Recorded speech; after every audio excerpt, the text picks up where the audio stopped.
Perhaps we need some outside universal threat to make us recognize this common bond. I occasionally think how quickly our differences worldwide would vanish if we were facing an alien threat from outside this world.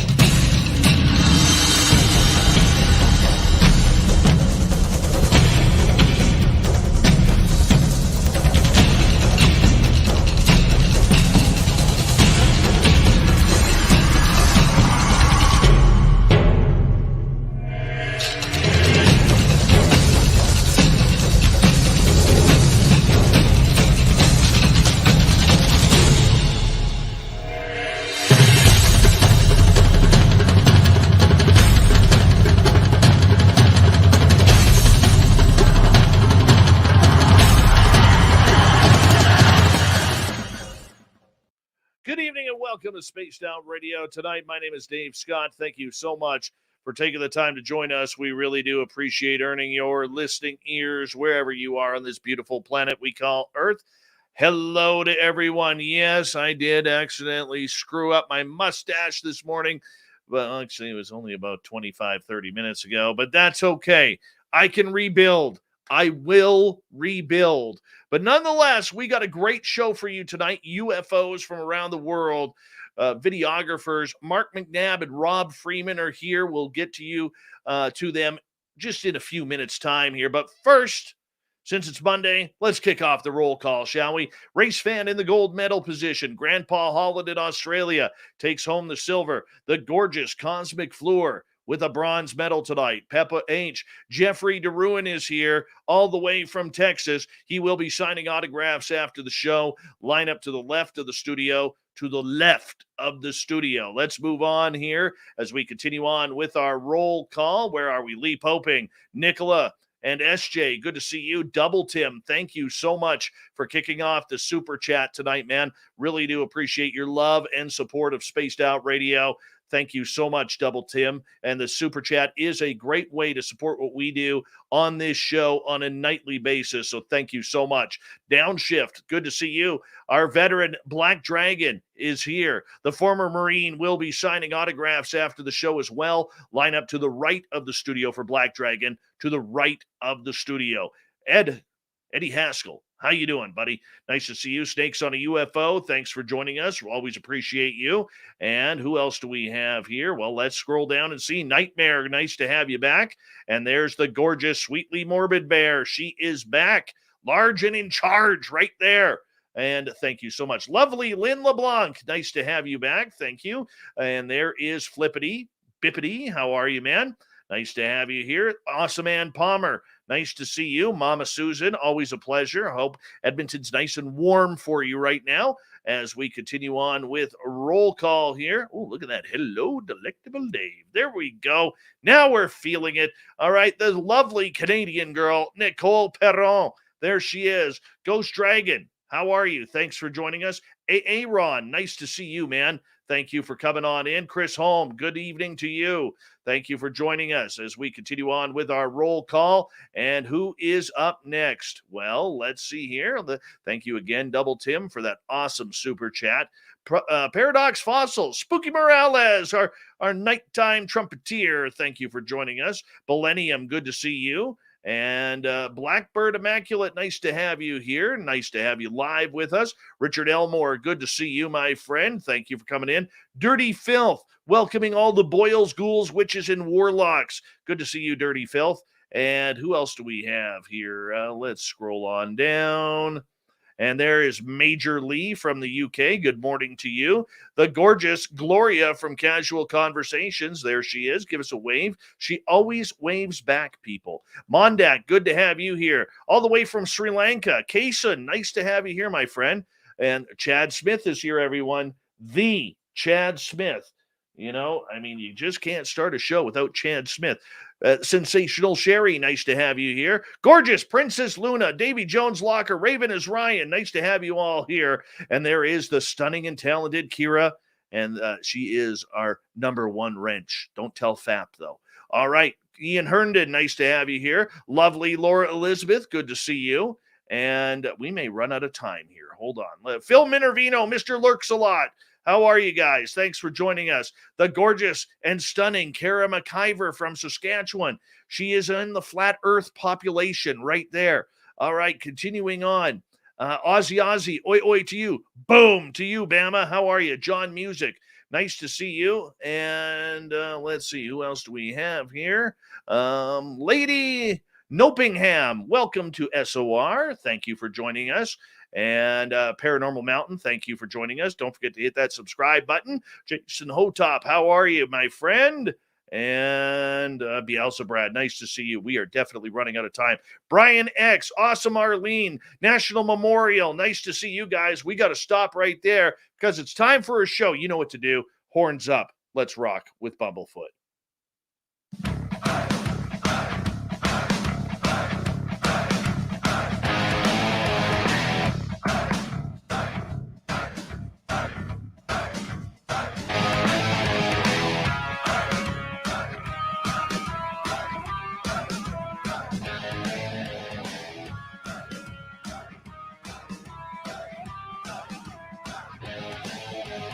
From the mountains of snowy central British Columbia to you listening around the world, this, my friends, is Spaced Out Radio. I am your host, Dave Scott, sitting in the captain's chair of SOR headquarters. We welcome you to tonight's show on our terrestrial affiliates around North America, digitally on TalkStream Live, Revolution Radio, and KPNL. All of our archives are free. Go to youtube.com/Spaced Out Radio. Do old Davey the favor, hit that subscribe button. You can follow us on Twitter at Spaced Out Radio, Instagram at Spaced Out Radio Show, and now on TikTok at Spaced Out Radio. Our website is spacedoutradio.com, where we have a plethora of features for you, including rocking out to Bumblefoot, reading Shirky Poo's Newswire, and checking out our swag as well. Tonight's show is brought to you by Chive Charities. Help make the world 10% happier by visiting Chive Charities today. You can find them on our website. We got a power show for you tonight. We welcome back a good friend of this show, Rob Freeman. He was just 12 years old when he saw something very unexplainable from the roof of his parents' house with a self-made skywatching kit. 50-some years later, now he doesn't even look that old. I look older than him. It pisses me off. Anyways, the good Torontonian has, besides he is a Leaf fan, so we should have really looked into this, whether or not bring these Toronto people on. But nonetheless, he is a quality researcher and ufologist, having traveled over 14 countries and 50 cities looking for UFOs. And joining us tonight is Rob's television partner, Mark McNabb. He has spent 30 years in television, has remained as strong in his belief to be creative and inspiring, and is blown away by the UFO hunt. The excitement is thriving with the producing of a new international factual documentary series, Making Contact, Be Inspired, and Rob Freeman, UFO World Explorer. Gentlemen, we are so proud to have both of you good Canadian kids on Spaced Out Radio tonight. It is an all-Canada show here, and you know what? I'm just going to pat myself on the back for this because, I know our American listeners are going to be like, really? Shut up with the Maple Leaf. But that's okay. Gentlemen, how are you? Thanks for having us on there, Dave. Appreciate it. We appreciate it, Dave. Thank you so much. Absolutely. I'm very excited to have both of you guys on as well. You guys are the type of people who are still doing the yeoman's work of ufology. I consider both of you guys to be true ufologists. You're getting out in the field, you're getting the film, you're getting the know-how of what to look for and when in the sky. And we're going to get heavy into that tonight. But Rob, I want to start with you because I had the pleasure of meeting you a couple of years ago in Toronto at the Alien Cosmic Expo and was just so impressed with your candor and your demeanor and professionalism when it comes to this topic. And there isn't a lot of that in the field of ufology. How have you been able to separate your work from the entire field? Because you're a guy who just goes out there and gets the job done. Well, Dave, really, there's just so much stuff on the internet and YouTube. It's like, how do you know what to believe? So the bottom line, Marcus and I are out there trying to make contact and actually having these experiences together. And that's the only thing we can really believe. There's just so many stories, so many dramas, Hollywood dramas. There's so much stuff. Everybody wants to be in the limelight, and we're not even trying to be in the limelight. We just want to get out there on expeditions, meet people who are experiencers, go out in the field with them. And you know what? More often than not, we have some pretty cool things happen out there. For you, Rob, I mean, this has been a 55 plus year journey now. And, I mean, you're somebody who has really dedicated your life to the study of this subject. At what point in your life did you realize that you needed to do this? This was your calling. Well, gosh, it was about 7 years ago. Mark and I were doing some movies, children's movies together, and actually one of them was right here at my house. And during breaks between film shootings, people are standing around chit chatting, and it came up about UFOs. And everybody was sharing UFO stories, and I told mine from when I was a kid. Both experiences had happened like 2 weeks apart. And little beknownst to me, Mark was quite intrigued with the stories that I was talking about, including the second one where we were on the roof of the house, because my friend had said, how could we see UFOs? And this was after the first one was in the newspaper. Over 200 people had seen it. SOR Ontario, Canada. And he says, how could we see them? And I said, well, let's go on the roof of the house and see. I just made that up. And sure enough, we did. And we saw hundreds of lights going from the north to the south, like in a second and a half. And 30 seconds later, hundreds going back again. Well, Mark heard this story and he was intrigued by it. And he didn't say a word to me.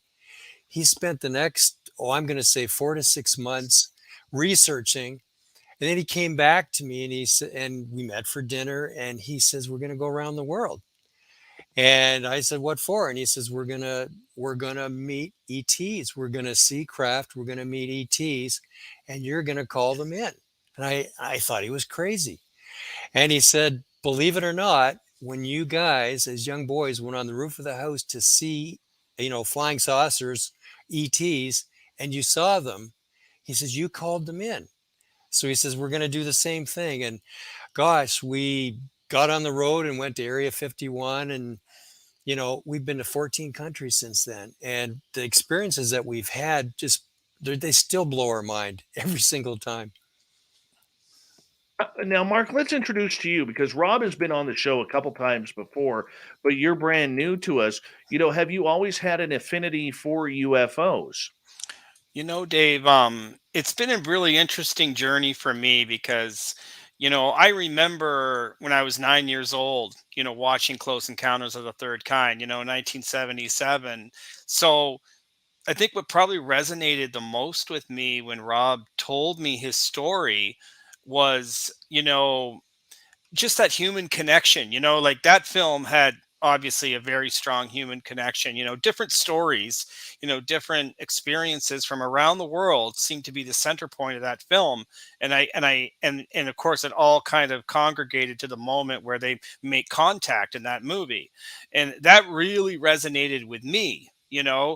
Had I thought about it, had I had an experience like Rob did at 12 or 13? No, but I felt that wasn't really my role. I just, over the last 7 years, I felt my role has been that of storyteller, telling the story. Like Rob is one of my best friends. So to talk to him and to know him for the last, I guess it'd be 12 years, and to spend the last 7 years doing this, it's just become increasingly more important to tell the story. And of course, going back to the Spielberg film, I just got that image, of two boys on the rooftop of a house, shimmying up the TV antenna and being on the roof with their little makeshift sky watching kit, a walkie-talkie, compass, pad of paper, and that just hit me. I loved it. I just couldn't shake that image for 6 months. I did. I got very excited, and what I learned was that there were pockets of people all over the world that had experienced at this level, like to Facebook, right? You're suddenly in these chat groups, Australia and Peru and throughout the US and throughout the European countries. And I'm getting these emails, I'm getting these messages from people saying, we're out on the beach, doing this. We're here. We're in the jungles. We're on the beaches of Peru. Like, this is where we're doing it. And that's what really drew me. And it's what continues to draw me to what we're doing. The experiences are amazing. The travel is amazing. And there's just definitely a story to tell. Why do either one of you believe in this subject? Now, Rob, I know you've had lifelong experiences, but there's still this idealism that we have to believe in this and believe what we're going. So, Rob, let's start with you. Why do you believe that they are here? Yeah, I guess, Dave, it's more than belief. Belief is kind of like religion. You go out on faith. It's knowing. And that's a step beyond belief. Like when you've experienced the kind of things that ourselves and others have experienced, it takes you beyond belief and into knowing. And once you've had these experiences, and especially, we have them together. We don't like to go out on our own because, your mind can play tricks with you. If you go out on alone and you see things, it's like, did I really see that? We always go together and bring others with us because after the fact, you can talk about it. And it's like, did I really see that? Yes, you did. And so did I. You can discuss it. It makes it more real and solid. But it's knowing. You don't have to go out on faith and believe once you experience some of this stuff. It becomes knowing. And I would even chime in with that, Dave, to say that, when you're in front of, different experiencers or different experts, I mean, Rob and I have spent, uncountable hours with different experts, scientists that are on tops of mountains and, that are doing all these tests and are using really advanced technologies and things. As you spend time with them, you detect an agenda. And you can detect that agenda right away. Sometimes you really do feel, oh yeah, they're making a living from this at one level. Maybe they're writing a book or producing a movie or doing something, so that's part of their lifestyle. But then you run into that person that's just out on a farm somewhere, or in, that's in a very remote location, like we were in Peru, and you run into that that woman in her kitchen who's just talking, like she has no agenda. She's not selling anything. So, and just to connect with what Rob said, it is not a belief. It's a knowing, because she's looking into your eyes and she's telling you, and she's really, she's connecting to you, and she's connecting to you with, the profound experience that she's had. So it really does transcend just a belief. You guys have traveled all over the world filming UFOs and all over North America and like you just mentioned, Peru and other places. I mean, this takes a lot of money, guys. How are you getting funded for all of this, or is this out of your own pockets? It's really a personal passion project of the two of us. And, I did very well in business, and I guess the bottom line is I'm funding this myself. Yeah, no kidding. I mean, you must have done very well because you were everywhere, man. You want to go someplace? Boom, let's go. Oh, let's go over to Europe now. Let's go over to Peru. You want to come to British Columbia? Sure, why not? Okay, I mean, and there's more to it than that, Dave. To be honest, Mark is excellent he's the guy behind the scenes putting the expedition together. And if a deal is to be had on an airline flight, on an Airbnb, everything, he's the guy. And literally, we're always getting this stuff for like half price. And Mark gets so excited about getting deals because it just means we can do more with less. And, with our savings, and that's another expedition we can go on. So I'm just so excited that I have a guy like Mark with me who's, very careful with money, and we can get these expeditions done very inexpensively. and yet, some way, somehow, I'm sure he's listening. You guys allowed Dan Berg to tag along. Dan is awesome. How does this even We love happen Dan. that Dan Berg can tag along? I don't know. Well, we met Dan in 2018. We were in Joshua Tree, and Dan was part of what we called the Woodstock of ufologists. You know, we had Paola Harris there, we had Dave Palachuk and Stu Bundy from MUFON Canada, and Dan became a part of that. And Dan's energy and dedication and enthusiasm to this field is unparalleled. I mean, and we've had Dan we can tell you stories. You know, we've had Dan on expeditions like to Atacama, where he had a very profound experience himself. So his enthusiasm and commitment to the field is amazing. I have to tell you guys my Dan Berg story, okay? Please. Him and I don't talk about my daytime job on here because I like to keep some things personal, but Dan and I are in the same business. And one day I had to call Dan's office to just get some paperwork and get some information. And he answers the phone, and I'm talking to him, and like 2 minutes later he's into UFOs. He has no idea, all he knows is my name is Dave. And I'm like, hey man, have you ever heard? I said, I'm kind of into UFOs too, have you ever heard of this spaced out radio? And he's like, yeah, man, I've heard about that. That's a pretty big show. I said, yeah, that's my show. I said, I'm kind of into this too. And he's like, no way. And like, it was just instant love. You know what I'm saying? Instant love. So now we call each other up every now and again, and we'll be like, hey, how's the aliens doing? Right. It works for us. Love Dan Berg. And Dan, if you're listening, a big shout out to you and your awesomeness, my friend. Let's continue on here with the talk, because we got about 7 minutes before we got to go to break at the bottom of the hour. Rob Freeman and Mark McNabb are our guests tonight on Spaced Out Radio. You know, you guys, I would consider old school ufologists. You are taking your equipment, you're going all around the world to find these amazing hot spots where people are having such incredible encounters, with that old school way of thinking, and, kind of feeding off of what is not happening in the UFO Twitter drama and the social media drama that goes on with everything. How have you guys, Mark, been able to stay focused on getting the job done, task at hand? That's a great question, Dave.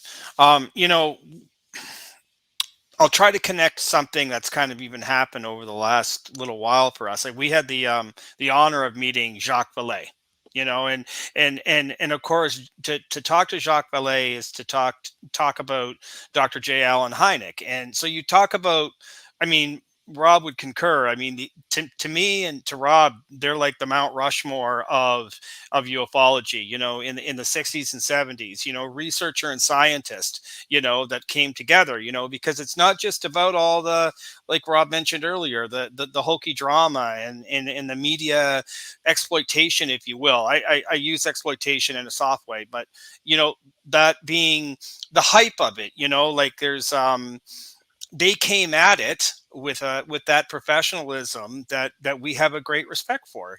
They wanted to get the information. They wanted to get the information to the public. They didn't want the politics. We know that there's a lot of politics in the ufology world, and Rob and I do that too. We've evolved. You experience some things, it's really hard to contain your enthusiasm, but you still stick to the facts. We've really had some experiences where we've gotten really super excited about them, and then we've completely debunked them. We went, no, look, we took it apart.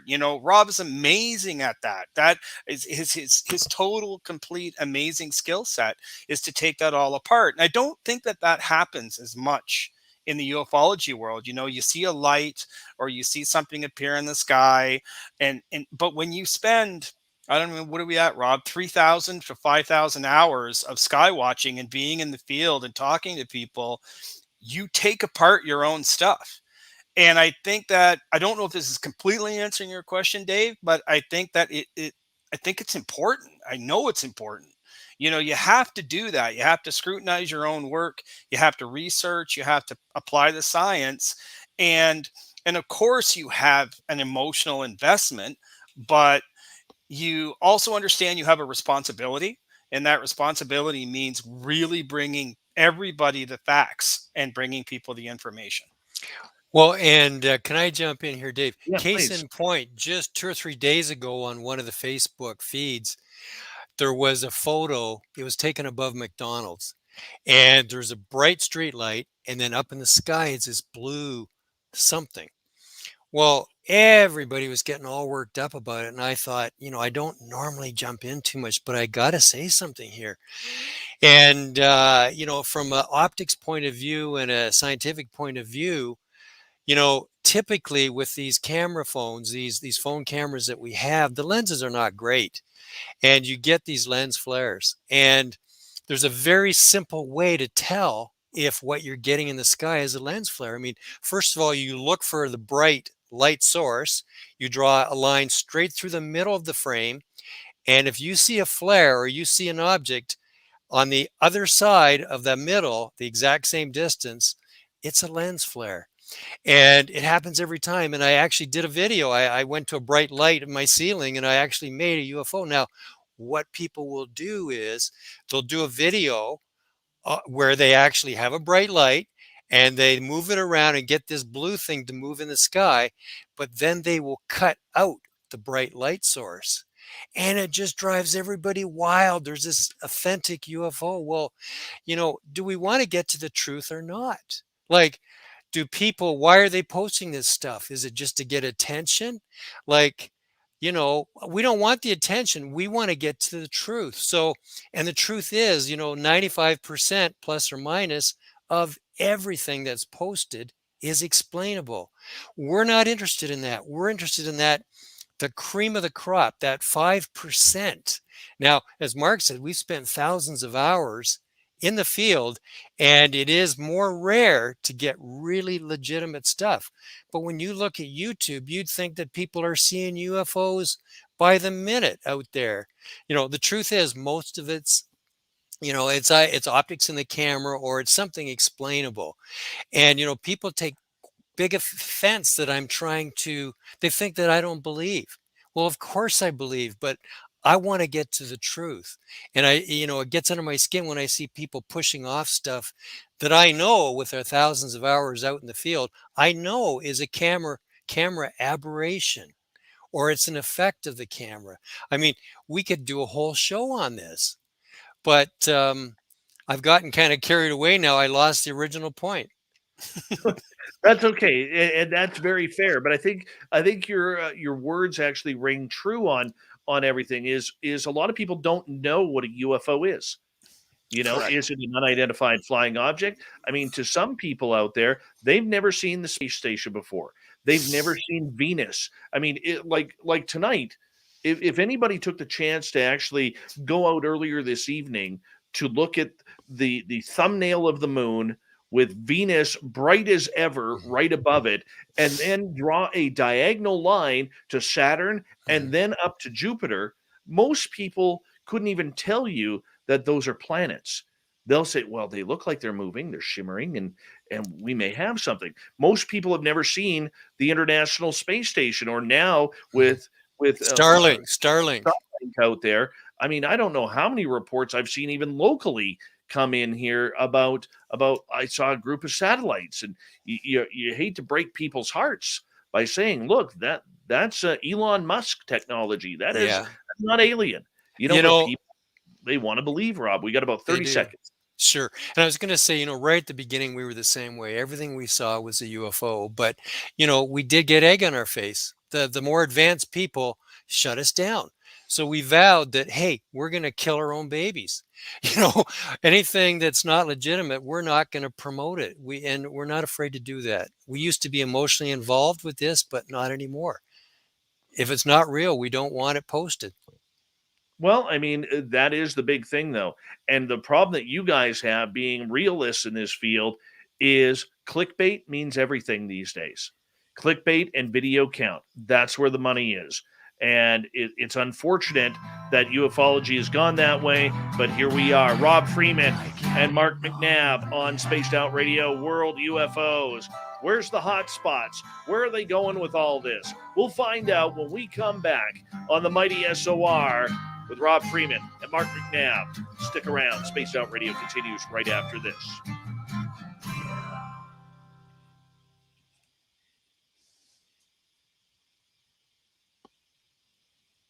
All right, we're clear. Hello, this is your guitar man, Ron Bumblefoot Thorne. We're clear.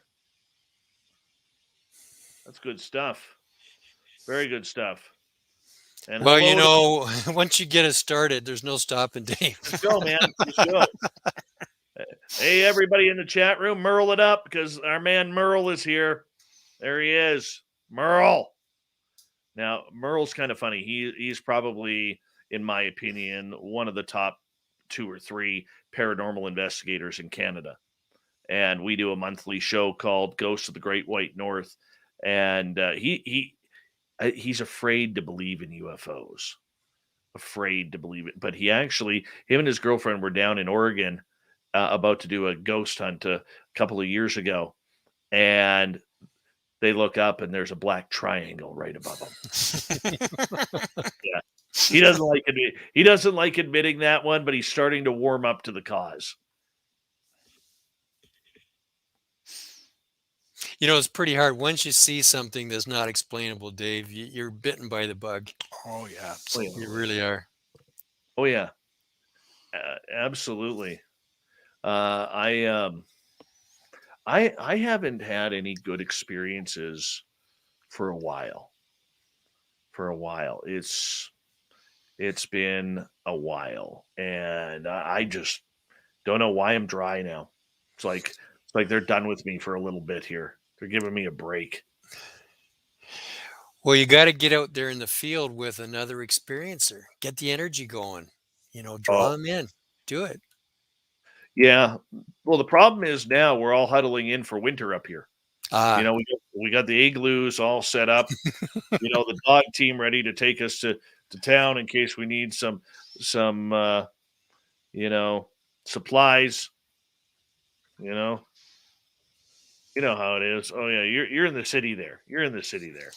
well, and I've got a story to tell. My brother's girlfriend, when we lived in Sarnia, Ontario, that's a border town right across from Port Huron, Michigan. Yeah. And in the dead of summer, end of July, she worked as her summer job as customs agent there on the booth. And she says, Rob, I can't tell you how many times people from the US coming across the border into Canada, fully dressed with ski clothes on, skis on top of the car, asking where they can find a ski resort within a day's drive. It's like, man, that time of the year, you'd have to go all the way to the North Pole. That's more than a day's drive. And the only sledding that goes on up there is with Santa Claus. Yeah, our snow, there's only a couple of mountains that are around here that you could go 24/7. Now, if you head, towards Whistler, they got the glaciers all up there. But like my area, you got to go a couple hours drive. And then hopefully there's no forest fires in between to kind of block you. Do you have anything that's open all year round? Snow wise, no, not in my area. Like, no. North we do, and east we do, as you head more towards the Rockies. Mm-hmm. So, like I live just at the top of. I'm in 100 Mile House. Okay. So in between Kamloops and Williams Lake. Okay. Oh, okay. Yeah. So I am. Yeah, like where all the forest fires were last year. Yeah, we didn't burn. Knock on wood. That's okay. We got about a minute and a half here. Yeah, but I have someone that you guys need to film next time you're in BC. Sounds good. That would be great. Yeah. We love BC. We've had some great experiences there, I'll tell you. Well, look at that. Grant Roger from Quesnel. Look at that. That's just north of me, 2 hours. How are you, Grant? Good to have you here, man. I have a young lady here who, her name is Samantha Mowat. She lives in Prince George. And I met her when I lived in Mission, British Columbia in 2014. And 25 minutes after meeting her, she walked me into a forest to view extraterrestrials. Oh my goodness. Real deal, man.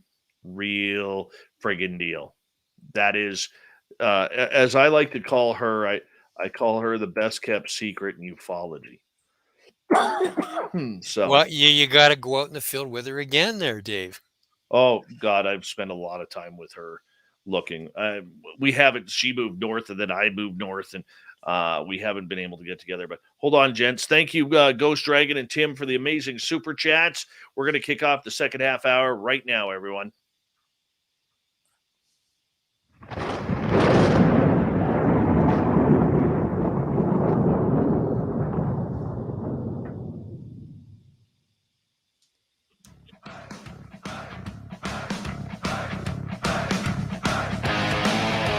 Second half hour of Spaced Out Radio is now underway.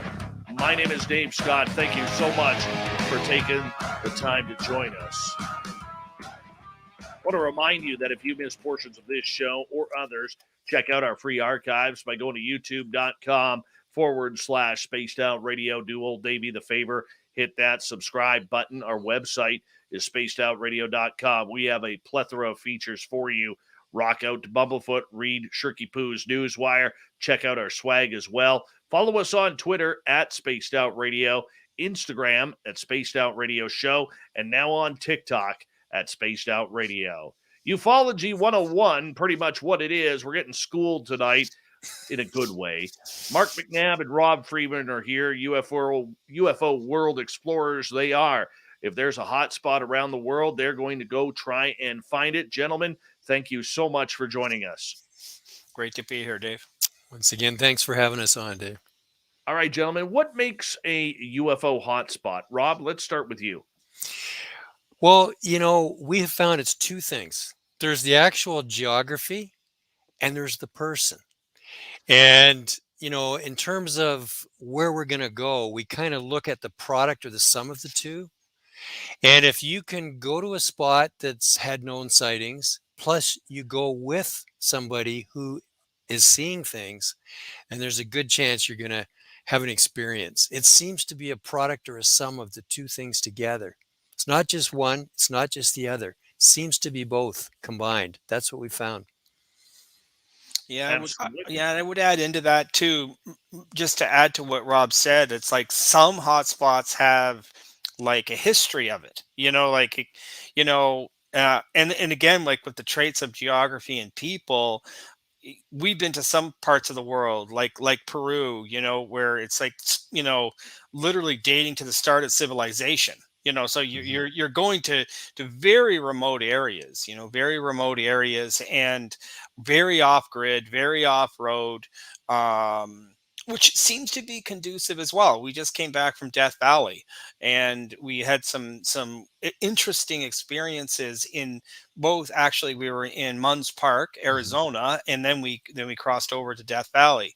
And again, we like to, not only is it a hotspot area, and that there have been a lot of different experiences and sightings, but it's very secluded. Like very removed from the populace and things like that. So if you take all those factors, yeah, you're ratcheting up your chances. Okay, so for instance, my area where I live in the Cariboo of British Columbia is said to be a UFO hotspot. People around here from Kamloops straight up to Quesnel and Prince George really see a lot of UFOs.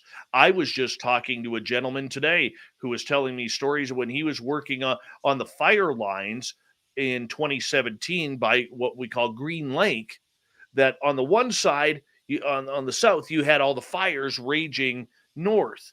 And when they looked northeast on the mountains, they saw a bunch of different lights floating around each and every night. I mean, there are hotspots like this all over the world, gents. And Rob, I'm curious for you, as you decide which location that you're going to go to, how do you figure out the time of year, when to go, what's the atmosphere like, what's the altitude like, what's the flight lines like? Because I know you're that dedicated to trying to figure every little anomaly out. Yeah, I guess the very first thing is the weather.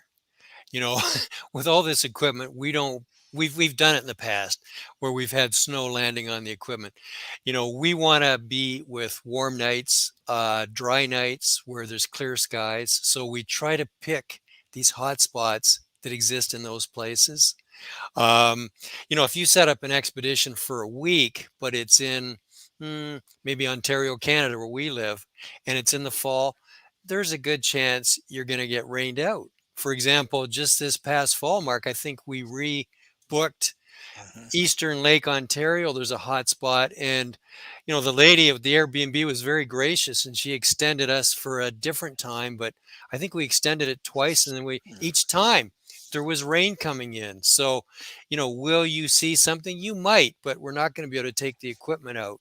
I mean, they do come below the clouds from time to time, but we try to optimize it. So we try to go to places in the world where it's very dry. That way, when the dew point, you come down to the dew point or near the dew point at night, you don't have condensation landing on your cameras as well. I mean, I've got all the lens heaters to dry all that up, but it's a lot of paraphernalia and you don't have to spend time with all that stuff. So we try to set it up in a warm location, a dry location, a location where we'll check the weather. Mark and I will go through the archives of the weather and see, okay, what are the chances of there being rain? Is it like, okay, one night in 30 days? And we start there. And then, Mark is super on Facebook. He makes contact with people all over the world. So we listen to their stories. We've gotten burned in the past where people are seeing things and it turns out it's just an airplane path right over their house, and they weren't familiar with what airplanes look like, But we'll screen through this stuff and we'll make contact with these people. We'll talk with them. We'll see if they're authentic. We can kind of feel it. We've got a real sixth sense for that these days. And then we'll set up an expedition. So it's a whole lot of things brought together. Is that a guarantee you're going to have experiences? No. But we generally have never been skunked. We have something happen. And while it's lights in the sky that attracted us into this in the first place, a lot of the experiences happen right around you.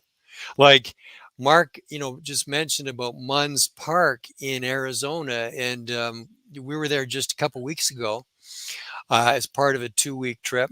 And we were up in the mountains, about half an hour from Munns Lake, looking down to Sedona off in the distance. And that night we decided we were not taking the equipment. And this is a thing that we've learned. We take the equipment about half of the time. The other half of the time I disconnect. Like, I'm not attached to all my equipment. I disconnect and literally try to connect with the ETs. But that night was one of the nights that we left all the equipment at home. We did a meditation. And, I've got my handy dandy laser and I practice proper laser etiquette. I don't point the laser at lights. I do the circle around them. But we did the meditation. Right after the meditation, and this was in a very remote area, we're half an hour off the grid up the mountain on a road where just nobody is. Right after the meditation, I saw a light moving across. Now, 9 times out of 10, it's a satellite. So you watch it. I actually pointed it out to you know everybody that's with us at our group there, and I was circling it, and I was just expecting it to just go right across the sky. Now I also have an iPhone on my arm, and I've got it set to record all night, so no matter what, we get audio of what's happening. But I watched this light go across, and as I'm pointing it out to Mark and Elena, all of a sudden it stopped. No kidding. And I'm like, I almost can't believe it. Because, we see so much mundane stuff.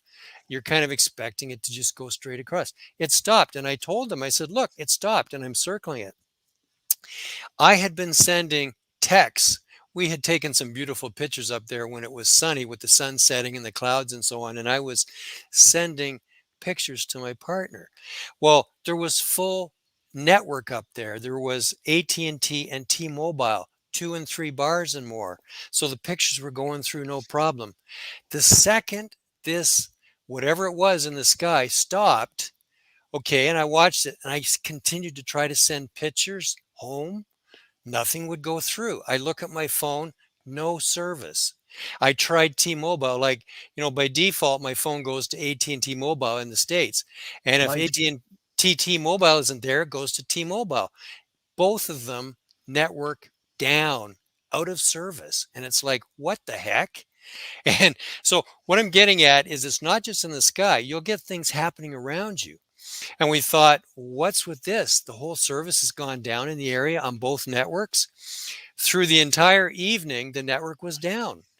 Late when we decided to go home, as we went down the mountain and we got closer to the interstate, all of a sudden, bing, bing, bing, I'm getting text messages galore from all the ones that were saved up for the last 3 or 4 hours. And then the next day we thought, okay, will we go up there in the afternoon and just check out and see what the cell service is doing? We thought, no, we're going to go back there that night. So we had cell service all the way from the interstate, all the way back up to our spot. And it stayed up the entire night. So at no point did we lose cell service. And we're sending pictures, video, doing FaceTime, everything back home. So why is it that the second I saw that light stop, both cellular networks went down in that entire area? Weird. So what is that? Is that a coincidence? Well, maybe one network, but both? Like, we did some research and, both networks have their own antennas in that area. So, now if there was a power outage, like cellular towers have backup generators, they have backup batteries. They use cellular networks in emergencies. When all the lights go out in your town, you should be able to still make your cellular phone call, right? So we don't understand. And, without getting into a whole long story, like, we've had so many of these anomalies happen just associated with something happening in the sky right at that exact time. So, don't just look at the light in the sky, pay attention to the things around you also, because we call it the big wink. Like, it's a little bit of a confirmation of what's happening. You just sparked a memory for me, Rob, with that. We went out with Samantha Mowat, going out, oh gosh, this is 2014. And we went up into this mountainside, and Samantha starts picking up, she's very intuitive. She starts picking up this black triangle. We cannot see it whatsoever. Phones are dead, everything. My friend, as we're coming out of the mountains, this is in British Columbia, we're in the mountains behind Mission. And then come out of the mountains, you kind of get to the Hatzic Lake area, which is by the Fraser River. And coming out of the mountains, the minute I got cell phone service, my friend who lives in Hatzic Lake has 10 text messages to me. Where are you? There's a black triangle hovering over the mountains. And so we're way out in the mountains. This black triangle is in between us and my friend who is now trying to text me where this black triangle is. And we were like, you got to be kidding me. Like, we're going through this right now. And her and her neighbors were watching this black triangle at the time. So it wasn't just her going out and seeing it. So thank you for triggering that memory for me. I appreciate that. Gentlemen, you guys use some of the latest and greatest technology when it comes to finding and filming UFOs. I don't usually talk a lot of technology on this show because I'm not a techie guy. I'm more of a feeling and sensing kind of guy. But for you, Rob, if you guys can just go over your gear and explain how your equipment is much different than what us laymen are using.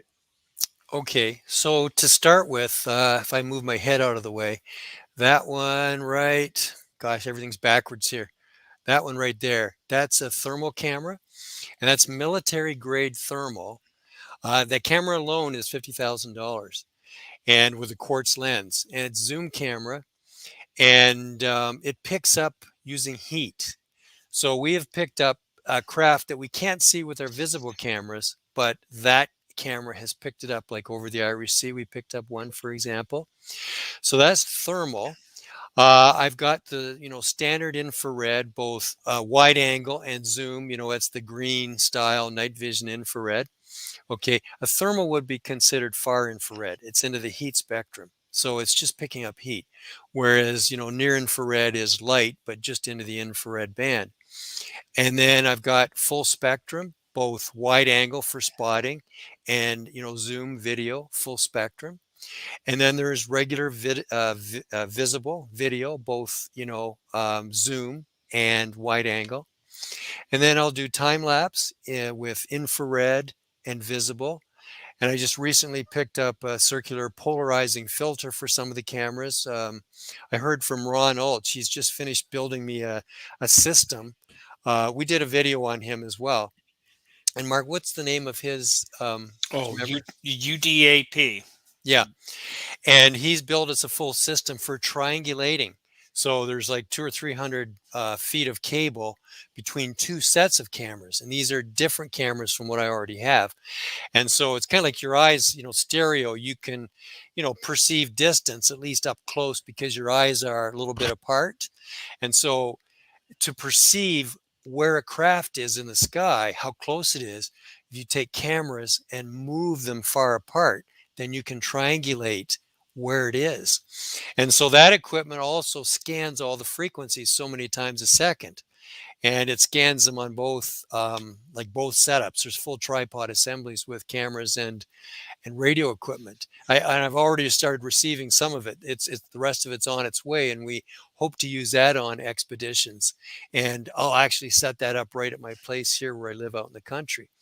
But it can tell the difference between, birds and planes and helicopters. And Ron is an engineer who's put a lot of time and effort, and this is his passion, to write all the software that can determine this. So, despite the fact that I've got all this technology, what I've found, Dave, is you can get so wrapped up in it that maybe the ETs are saying, this guy's too busy with his technology. We'll go somewhere else.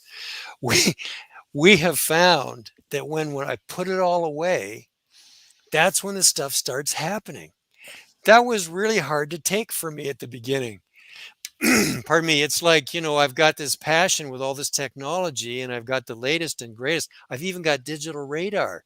We've taken that on expeditions in Australia and different places, like full color digital radar.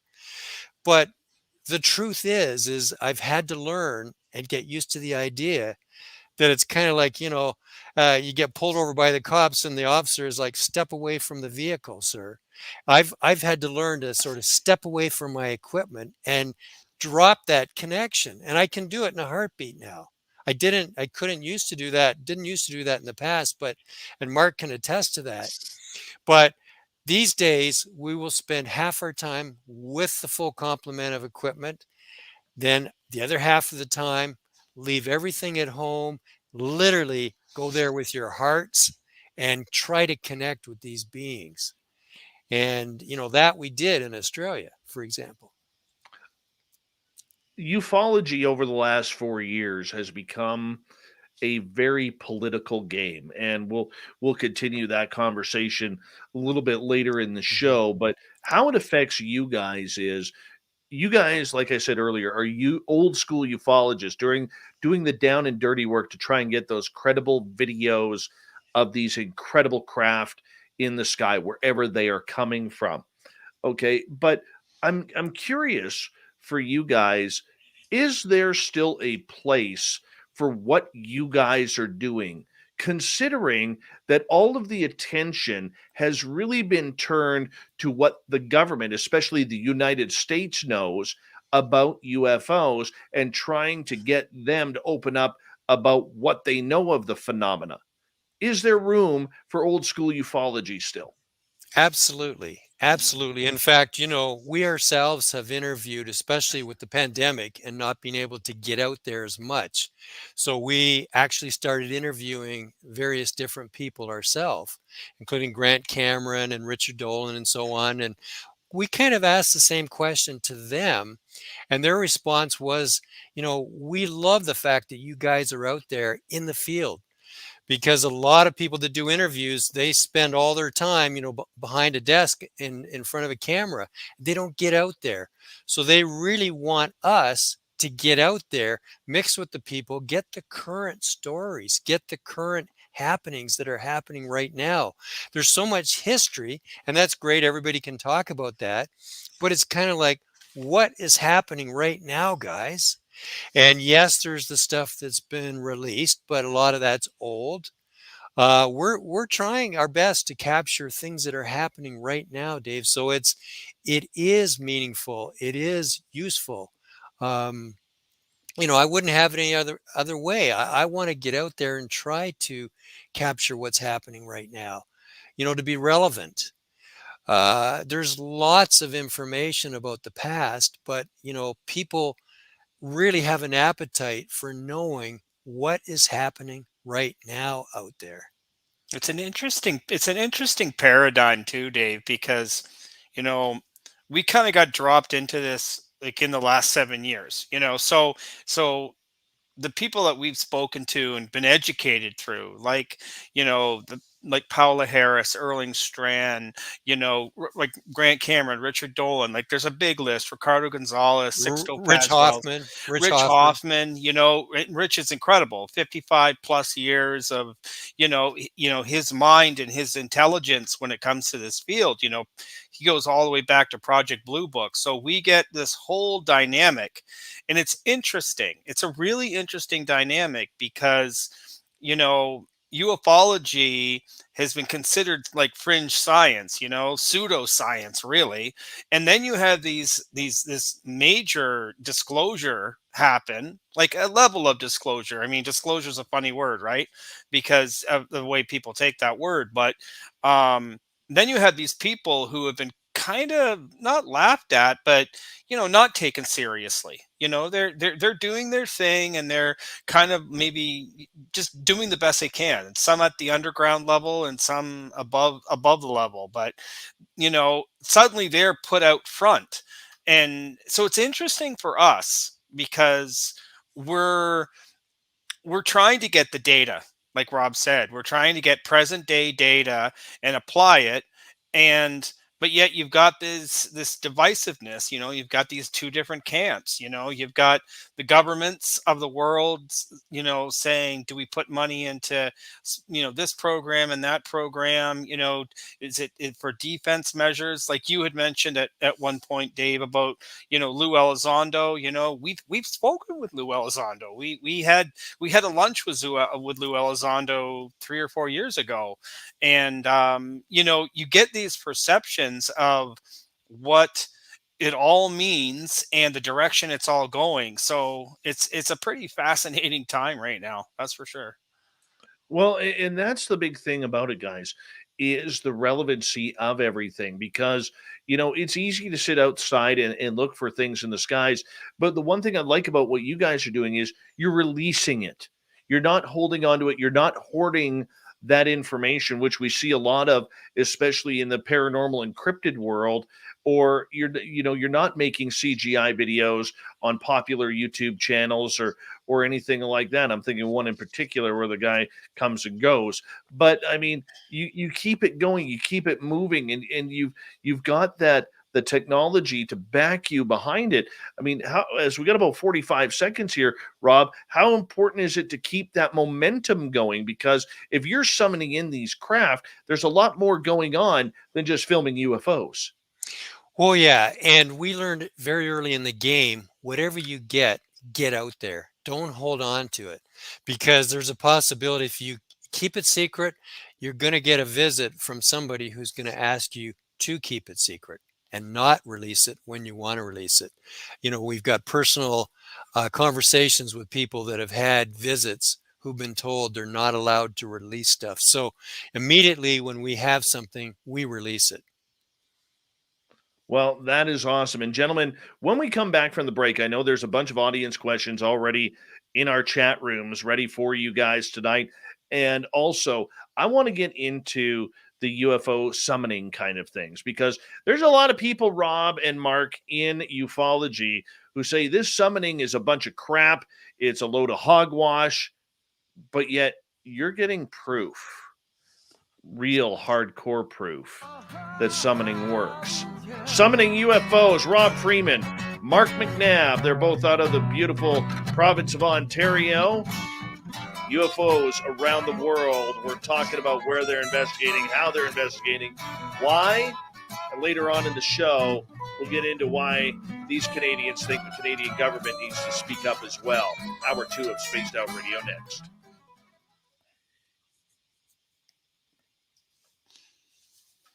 Hi, Give me a second. this is Amber Beckrud, and I want to invite you to subscribe to our...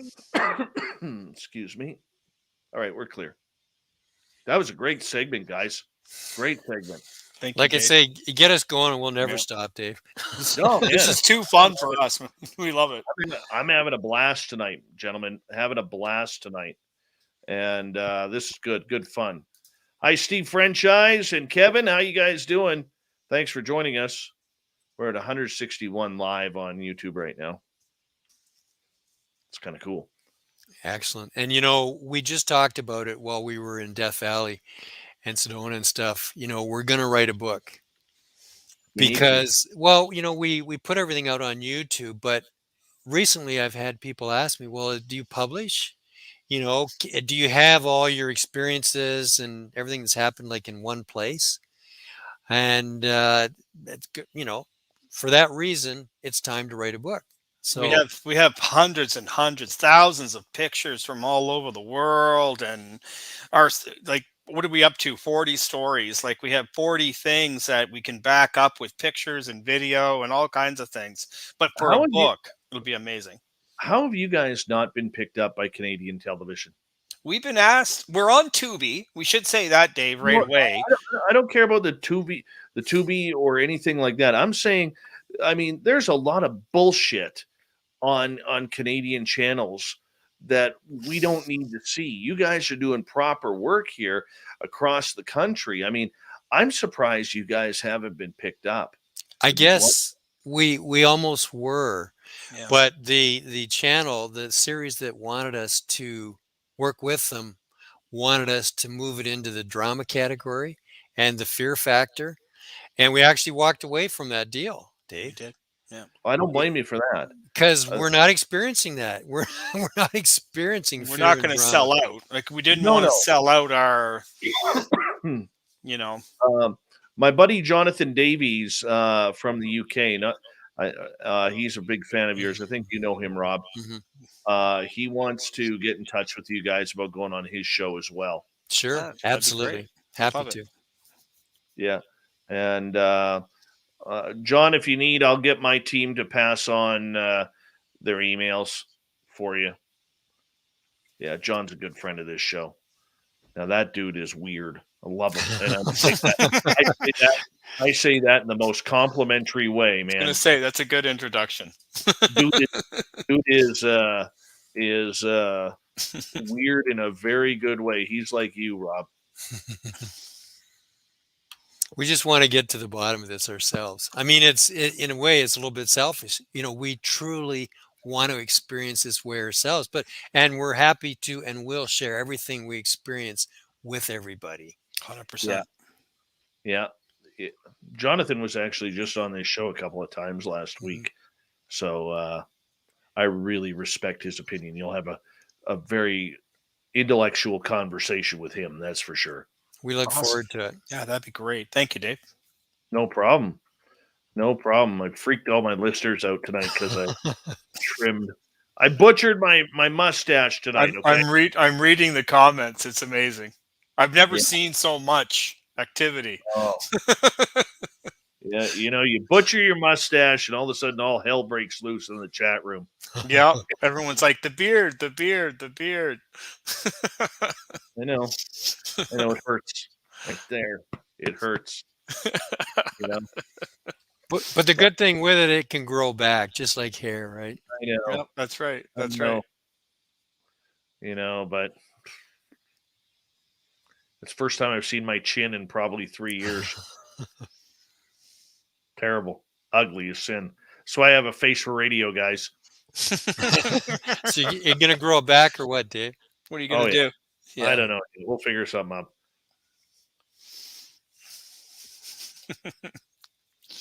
Look at this. Michelle in Australia. I'm feeling very maternal towards you, Dave. I'm feeling the overwhelming need to squeeze those cheeks.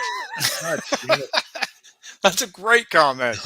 Come on. That could be taken a number of ways, though, Dave. Yeah, you got to be careful. Idaho, how are you? Our favorite potato right there. All right. Let's try and right this ship here, people. Let's right this ship here. Big thank you so far to TMI, Amy, Todd, Ghost Dragon, and Double Tim for the amazing super chats. The super chat is a wonderful way to support what we do on this show on a nightly basis. So thank you very much, and very much appreciate the love and support that you guys give us nightly. And wow, just phenomenal people, phenomenal people. And yeah, you guys need to hook up with Samantha Mowat. You Kind need of to. write that down right now. I did as well. Okay. Mowat, SamanthaMowat.ca is her website. Perfect. Yeah, you let her know that you guys are good friends of mine, and yeah, it's she's a real deal, man. Got it. Real deal, and she's scary good. Looking forward to that. Yeah. Well, and Dave, the invite still extends for you to come out with us sometime. Mhm. I think, last time we talked, we extended that invitation, and we'd love to go out in the field with you. Yeah. Oh, definitely. Come out, man. Definitely. When you guys are in BC next, let me know. I will Guaranteed. be there. Hold on, gentlemen. We're going to kick off the second hour here in about 4 seconds. So let's do this thing.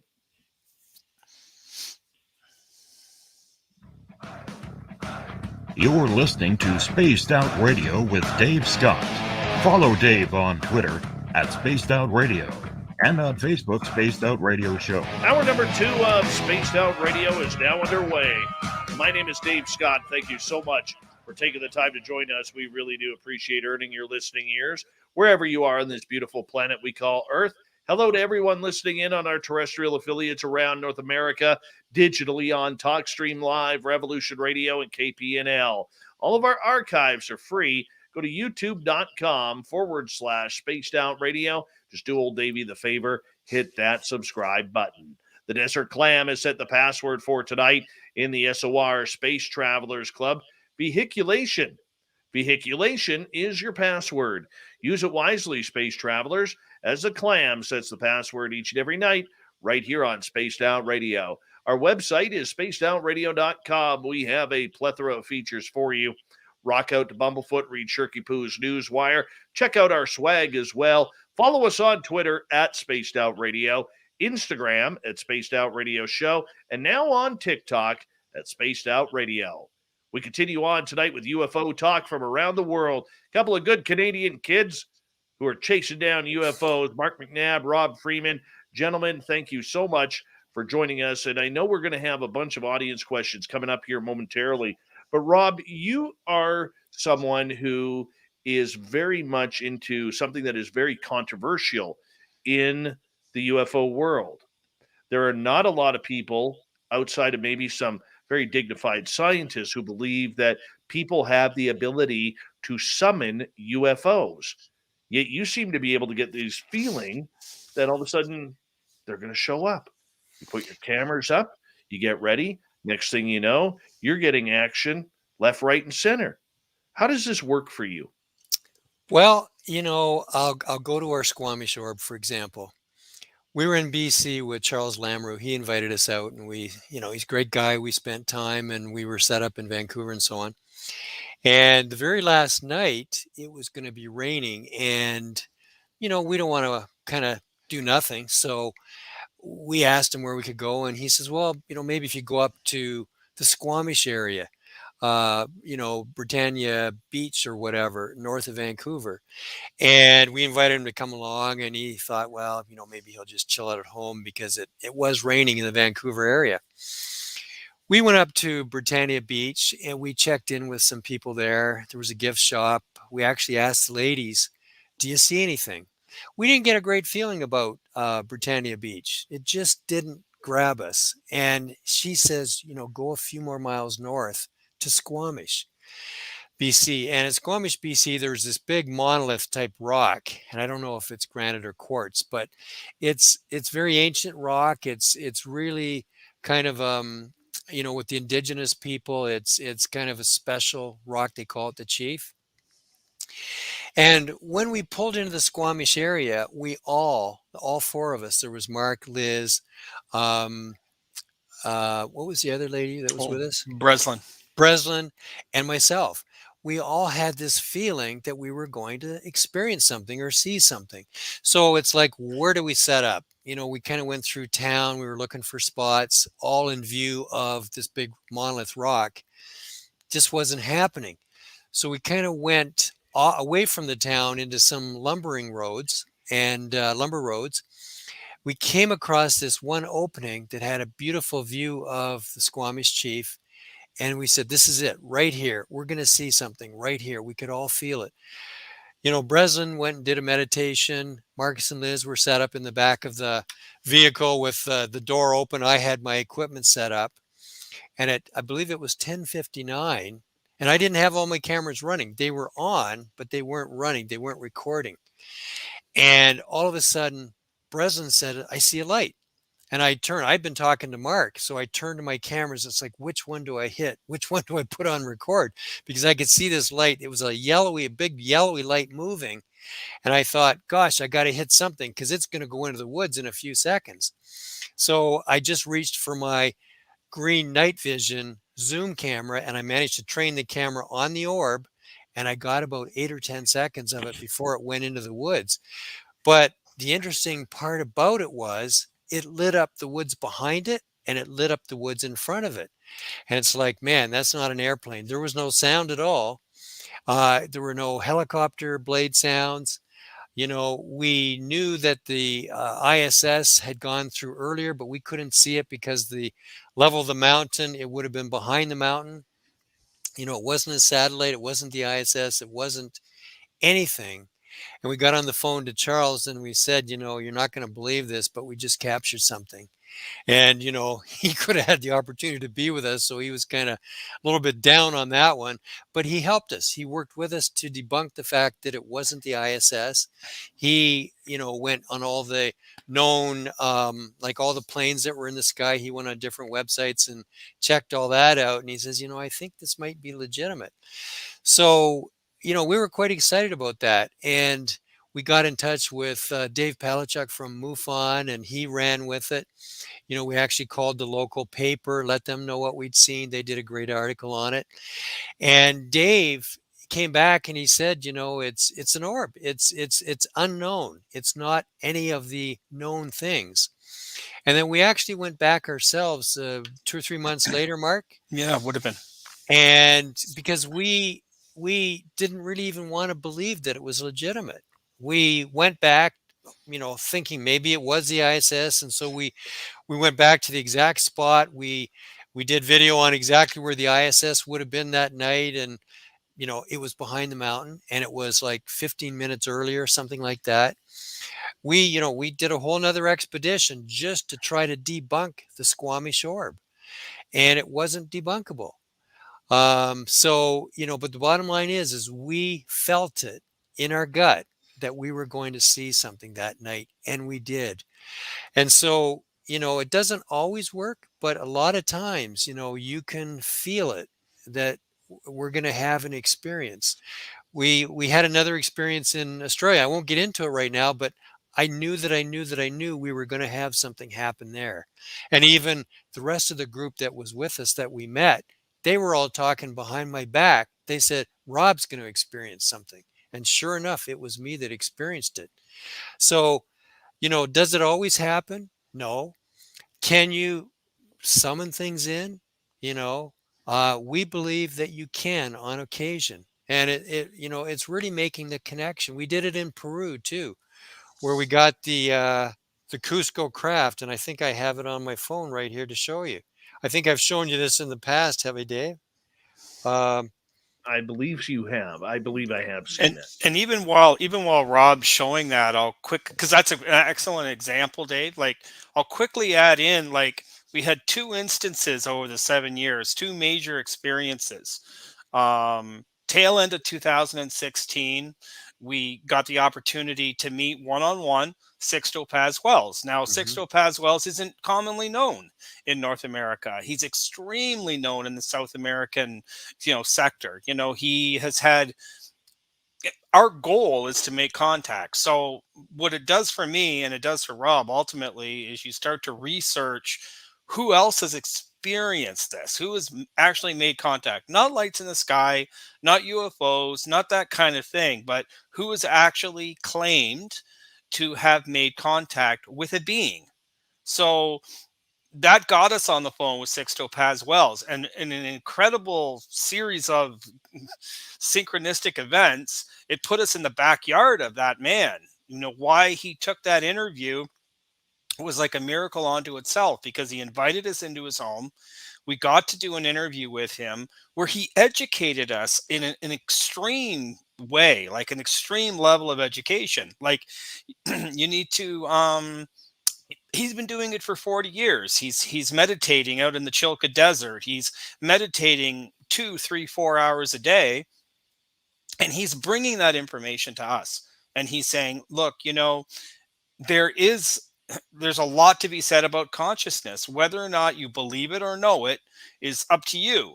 But if you can still your mind, and you can, get your heart in the right place, be with the right people, and be in the right place, you can, some people, it's referred to as CE5. It's a classification: close encounters of the fifth kind, bilateral, unilateral communication with extraterrestrials. This is how you accomplish it. So we spent time with Sixto. We had too many experiences to describe to you today that we had on the beach of Playa in Peru after meeting Sixto. 24 hours later, experienced 7 things in one night that we can't explain. We documented it, we experienced it, we recorded it, many of them. And then that put us on another path. That put us on the path of meeting Ricardo Gonzalez, who had many experiences in the Chilca Desert and Lima, different places throughout Peru.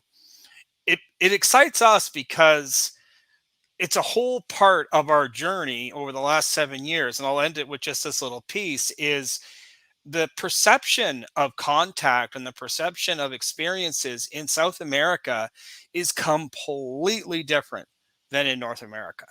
So when it comes to summoning, isn't the word. Like a lot of people summoning, and people go, summoning, that's kind of creates that other connotations in your mind of summoning. This is a connection. This is a consciousness. This is elevating your frequency and your vibrations, stilling your mind, opening your heart. That's the kind of thing that a lot of people, the Mission Rama group, and a lot of people throughout South America employ. So yeah, we've dabbled in that. We're experimenting with that more, and we've had some pretty incredible experiences through that. Well, that's the big thing is, when you get into things like this, Mark, and we're going to go to audience questions here momentarily, but when you get into this type of interaction with the phenomena, there are a lot of people who are so scientific that they're just not going to buy that there is some sort of, I'm going to call it extraterrestrial intelligence or extraterrestrial communication with the phenomena that is going on. And I don't understand why it's so far-fetched for a lot of ufologists, Mark. I agree with you, Dave, 100%. See, I believe in that. I feel that. Like what Rob says, he says it very, very, pointedly. People spend so much time looking up in the sky, they don't look at what's going on around them. Of all the things that we've experienced, they've come in such a way that we're intelligent. We're intelligent. So we sit there and we say, these things that happen around us, we call it cool, high strangeness. That's our term for it. It's cool. It's high strangeness, but it's cool.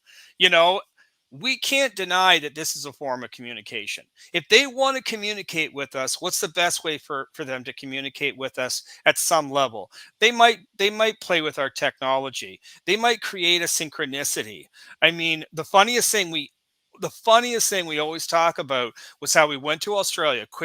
Really quick 20-second story. We went to Australia to do close encounters of the fifth kind, to be with a group on a beach in Australia doing CE5. We rent a car. We bring the car back to the place that we're going to be doing the CE5. And as we're leaving, this is a rental car. And as we were leaving to go out to the beach to do CE5, somebody looks at the license plate and starts to laugh and say, "This is your rental car?" We start laughing. "Yeah. Did you see that the first 3 letters on your license plate is CE5?"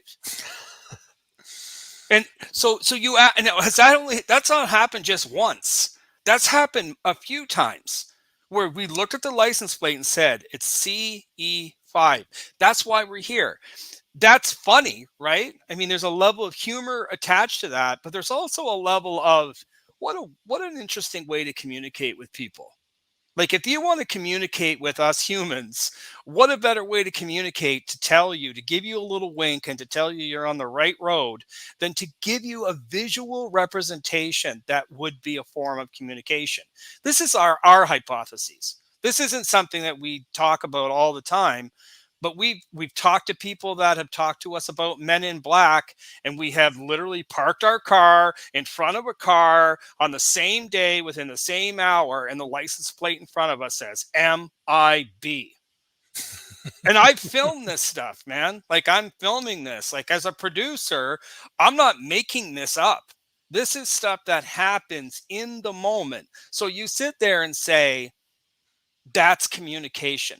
It's not about summoning, but there's something going on where they're reading, maybe, I don't know, some kind of a link between their consciousness or their, who knows? We don't Well, know. and people will say, "Oh, it's coincidental." Yeah, there is such thing as a coincidence, but when it happens so frequently and over again and at the exact time that something is happening, I mean, it just, we started out saying it was just coincidence, but when it just became so frequent, it's like it can't be a coincidence. Because the whole rest of the year I never see a CE5 plate, or the whole rest of the year I never see an MIB plate. Why was it we saw the MIB plate just as we had a guy in our car and we're interviewing about MIB people, men in black? So, and that's just one little aspect of things. We've had that happen 40 times. We have a list. Let's get to some audience questions here. Let's start off with Marty here, who is asking to both Rob and Mark, is Sedona, Arizona, the UFO hotspot many people claim? Well, I guess I would start off by saying Sedona is very commercial. Okay. We went off the beaten path at Sedona. We went all the way around to Munns Park, Arizona, and then up in the mountain overlooking Sedona. And that's where we had some crazy stuff happen. I mean, I can tell you that, I had taken a whole bunch of pictures of Mark and Elena with the sunset, and Mark turns his data off on the phone so that he cannot receive any text messages because, we use my account for that. And I thought, well, you know what? I'll send him these pictures that I took. And when we get back to our Airbnb, when he's on the Wi-Fi, he'll receive them. Well, I sent the pictures to him. They went for a walk, and immediately it said delivered. Now, this is in the same spot where we had the 2 networks go out and that apparent satellite go over that stopped. This is the next night when I did have all the equipment. I sent him all these pictures and boom, delivered. And I thought, oh, Mark's not going to be happy when he finds out that his data was turned on because he got these pictures coming into his phone and it says delivered. He gets back to the car and I said, Mark, you're not going to be happy. You're going to be paying for all this data. And he says, I've got my data turned off. Look, see, it's turned off. And I says, well, it says delivered on my phone. And he says, it's not delivered to my phone. And then he tethers to my phone and boom, boom, boom, they all start coming in. Now, how is it on a secure cellular network that the only time you will get a delivered message is when it's actually delivered, but it wasn't delivered? How is that possible? That was in the same spot. So this is in the Sedona area. So yes, there are some things that happen in Sedona. We chose not to be exactly in Sedona, but to be overlooking Sedona to experience some of this stuff. Interesting stuff there, guys. Earlier on, Ange was asking, when you were in Australia, where were you filming? Oh gosh, Mark, you want to handle that one? Oh, so many different locations. I mean, we've been to Australia on 2 occasions. You know, we went in the summer of 2016, and then in March of 2017, end of February. We were in the Gold Coast area. We were in Brisbane, but then we went up to the rainforest area, like farther up. And we also went to Uluru. Rob had quite a prolific experience in Uluru with Lauren Kurth, who is a UFO extraterrestrial experiencer. We spent time with Damien Knott, who is Australia's UFO magnet. So really, in so many, I think we were in 6 or 8 different cities, like across those 2 trips. Tipperary, Dunedoo area, like we had a lot of different things, a lot of ground activity. Again, that was kind of those are the trips that really showed us that there's stuff that can happen all around you. Excellent. Rob Freeman and Mark McNabb are our guests tonight on Spaced Out Radio. We got about another 3 minutes here before we got to go to break at the bottom of the hour. Kevin is asking, is there a range of frequencies that are active when ETs are near? Yes, possibly. We've got equipment. I forgot to mention that in the equipment list, but we've got an EMF detector, and I've got it attached to a speaker. And on occasion, that's gone off. Now, as far as the exact frequency, I couldn't tell you. But can I get back to you on that one when I take delivery of all the equipment from Ron Ulch? Because I paid the extra and have got the radios that scan the whole gamut of frequencies. And if there's something that happens, it can be correlated with a light in the sky that it records as well. I'll have to get back to you on that question. I can only tell you right now that yes, when there's things in the area, our EMF can go off. As far as the exact frequency, give me 6 months and using this equipment, and I can maybe tell you which frequencies were active when something happened. I want to ask you, Rob, as we got a couple minutes to go here, when you are in connection where there's going to be something flying over, do you get other activity as well, say paranormal activity, consciousness activity, maybe even if you're in a forest somewhere, cryptid type activity? Well, we don't look at it as paranormal. We just look at it as it's all part of the phenomena. Because yes, when things happen, we get a number of things happening around us. Like Mark, for example, was interviewing Damien Knott, and we were talking about the kind of things that can happen when craft are in the area. And I think your audio channel went out. As he was literally talking about audio going out, my audio channel went out. Yeah. On my camera, yeah. Yeah. And, we were in the mountains in Hesston, the Hesston Lights phenomenon, and that could be part natural and part ET. We had all our batteries go dead all at once. And they came back on after.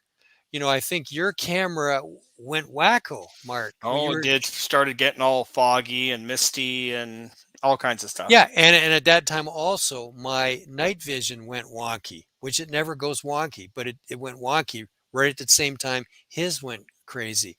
We were being interviewed by the fella from LA there at the conference, at Paula's conference in Laughlin, Nevada. And we were talking about the kinds of things that can happen.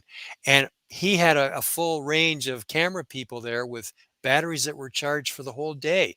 All their batteries started going dead right when we were talking about it. Now, some people may say it's paranormal. We figure it's all connected with the ET phenomenon, because whenever we start going out on expeditions and, looking up in the sky, all of this stuff starts happening. So we don't specifically call it paranormal. We just call it connected with the ET phenomena. And on that note, gentlemen, I'm going to get you guys to hold on right there, because we are going to go to break here at the bottom of the hour. I know there's a bunch of audience questions still to come for you. I have a loaded brain full of questions regarding your treks around the world and what you're looking for. And we need to know, is it extraterrestrial? What does Rob Freeman and Mark McNabb think about this? We will find out soon enough, as our guest tonight, UFO world explorer Rob Freeman, his producer Mark McNabb. These guys are two of the best that Canada has to offer when it comes to filming UFOs. Yes, We still say UFO up here. Who needs that UAP talk? That's just governmental. Spaced Out Radio continues right after this.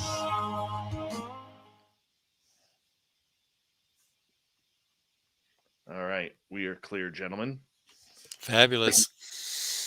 And hard to believe that it's an hour and a half already. Oh my God. We're flying, guys. We are flying. Yeah, this is moving along. it's great though. I love the format, Dave. We each had a nap earlier on because, here in Toronto and London, Ontario, it's like 1:30 a.m. in the morning and we've got another hour to go, right? So, guys, we're fresh. If you knew how cold my studio is right now, I am freezing right now. I am freezing. Did the thermostat break or what happened, Dave? No, what happens is Mrs. SOR decides to light up our wood stove upstairs. So the upstairs gets nice and warm and cozy. Well, the thermostat reads the temperature from the upstairs and says, well, I don't need to go into the basement because it's warm upstairs. So I'm freezing my bagels off here. My feet are frozen, and I might actually get some hot packs to put on my feet, to be blunt. Gosh, I got to lend you. I got battery powered socks for these expeditions. I got to lend you those. Well, I'll tell you, we're going to have a little how you doing conversation about this tomorrow. God. Yeah, that's the problem when you turn the fireplace on or a wood heater and the thermostat reads the heat and says we don't need heat. It's too hot already. And of course, you need the heat in the basement. You're not getting it. Oh my God, it's so friggin' cold down here right now. Oh well. We'll survive. We'll survive. We're Canadian. The blood is warm inside. Well, I'll raise my hand when I see it turning blue there. Well, I might because my facial hair is all gone and God. I tell you, you have a big bushy beard, man. You don't know how warm that is during the winter when it gets to minus 30. Or lower. I think you've had minus 40 up there on occasion. Oh, yeah. Yeah, last year we hit minus 40, which for our American listeners is minus 40 Fahrenheit. It's crazy cold at that point. Yeah. I was talking to my dad the other day because he lives in the Lower Mainland. They got a skiff of snow, and he's like, "Look, son, it's snowing." I'm like, Dad, how will you survive? You'll get through it, Dad. You will rebuild. You will rebuild. And he's laughing. And we were talking about it about school buses because my little guy takes a school bus. He goes, "What temperature do they?" Or, what's the weather like? Or no, when it snowed a week ago, he's like, did you get enough school or snow? And I'm like, yeah, we got about 3 or 4 inches. He goes, are they shutting down the schools? I said, Dad, they don't shut down the schools here until minus 36 Celsius. Like they're building Canadians here. It's none of that wuss Lower Mainland. They are. Right? I think it's funny. Like at my son's school, like you go to the Lower Mainland near Vancouver, by God, if a child wants to bring a toboggan, like if there's a hill there, you can't bring toboggans. You can't do that. Our school supplies toboggans. Crazy carpets. You want to go for a ride down the hill? You go, kid. You go. Well, and I've been to Vancouver and stayed there over a period of time when they had snow and the whole city practically shuts down because, their one snowplow can't get to all the roads. And everything turns to ice and they, can't get everything salted. And I remember even I was going down a hill and I practically went cruising right through a stop sign. They just don't know how to deal with the snow when it happens in Vancouver, Dave. Oh, yeah. A couple people asking, why don't you just put a space heater in here? I've got so much studio equipment plugged in here that if I put a space heater in here, I could blow a breaker during the show. And I can't take that chance. So... hold on. Ted Bastian, welcome to the channel, man. How you doing? And who else? Disciple Will has joined us. Akriong, how you doing, man? And I think we're caught up with people here. Very nice crowd tonight. Very nice crowd. Good-looking crowd. All right. We've got a couple questions here. Excuse me, lined up. We got about 45 seconds. Big thank you to Ghost Dragon times 2, Double Tim, Todd, Amy, and TMI for the great super chats. Remember, it's a wonderful way to support what we do on this show on a nightly basis. For everybody, thank you so much. We do have, if you look down below on your screen, you will see a store there. We have another one on our website. We're going to be adding new swag to that. We're going to be adding some Team Stump and Team Rock t-shirts next, because let's face it, Devil's Tower is a stump, not a rock. It's a stump. And if you're on Team Stump, go get your Team Stump t-shirt. If you're on Team Rock, well, screw you, but go get a Team Rock t-shirt too. Here we go, everyone.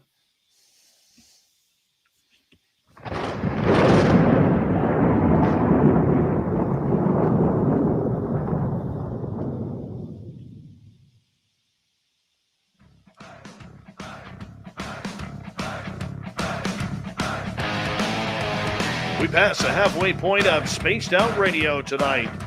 My name is Dave Scott. How are you?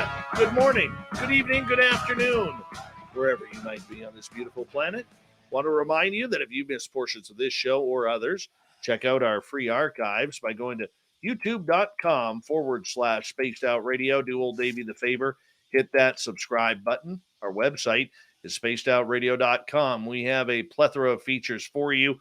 Rock out to Bumblefoot, read Shirky Poo's Newswire. Check out our swag as well. Follow us on Twitter at Spaced Out Radio, Instagram at Spaced Out Radio Show, and now on TikTok at Spaced Out Radio. We continue on tonight looking at UFOs around the world. This man got a $50,000 camera. Check it out. The sky above, wherever he is. Rob Freeman is with us, and his producer, Mark McNabb. Gentlemen, welcome back. We're going to start with a question from Jonathan in the UK, who is asking, ETs, dimensionals, or us from the future, or all of them? What do you think, Rob? It's probably the latter, all of them. This phenomenon is so big. I mean, you could just zero on one aspect of it and consume all your time with that. The things that we've experienced would lead us to believe it is all of the above. I mean, there's, extraterrestrials, intraterrestrials, some of it could be us from the future.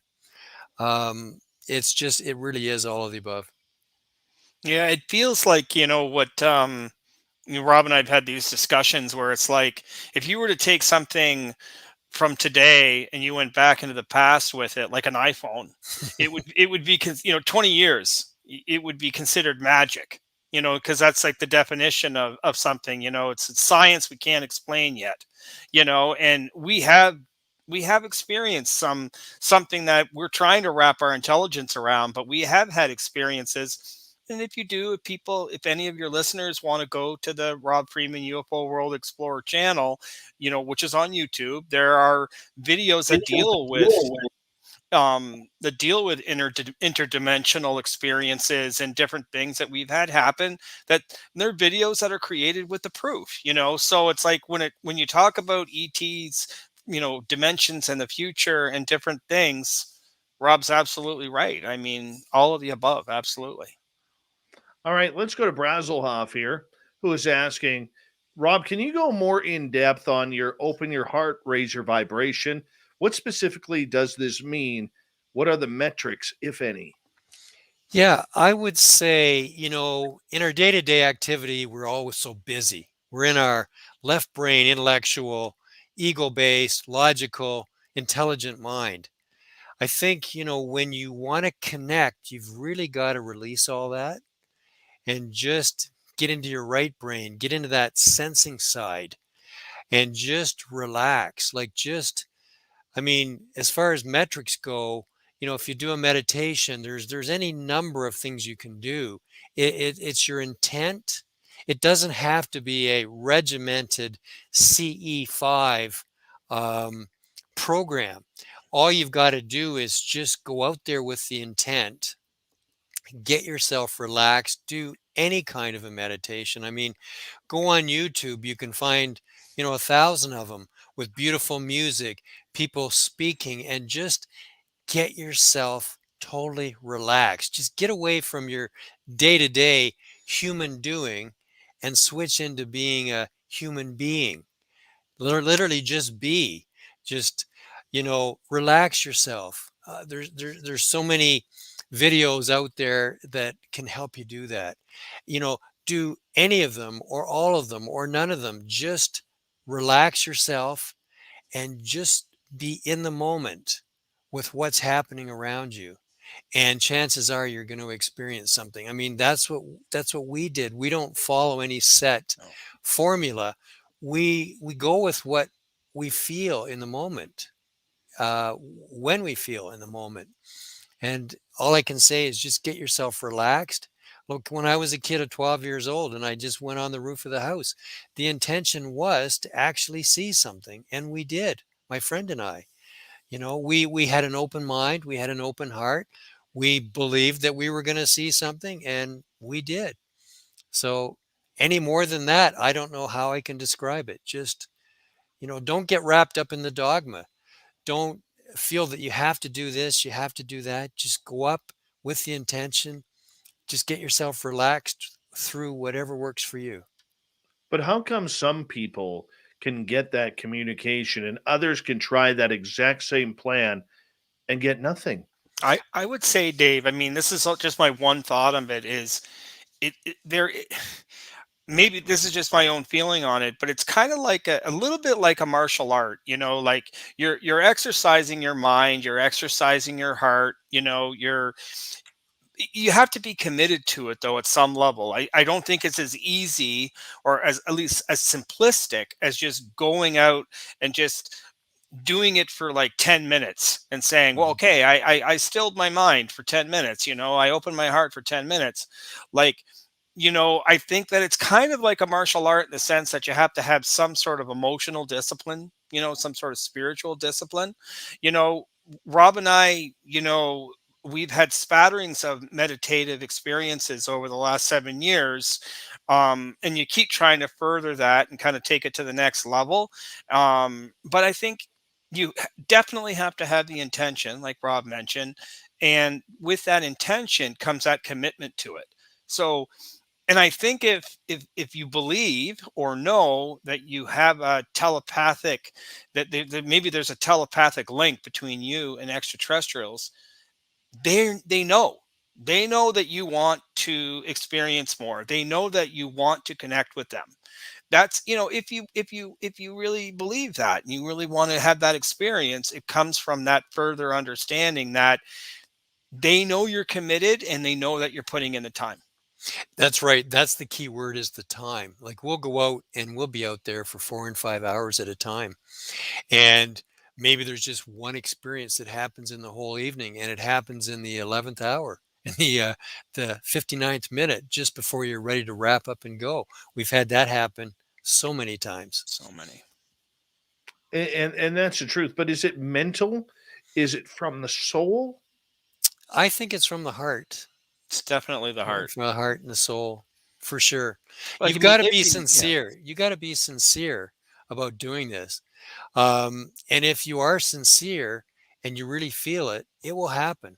Maybe not every time, but if you spend the time and go out, on different occasions, you're going to have it happen. I mean, we did, and we still do.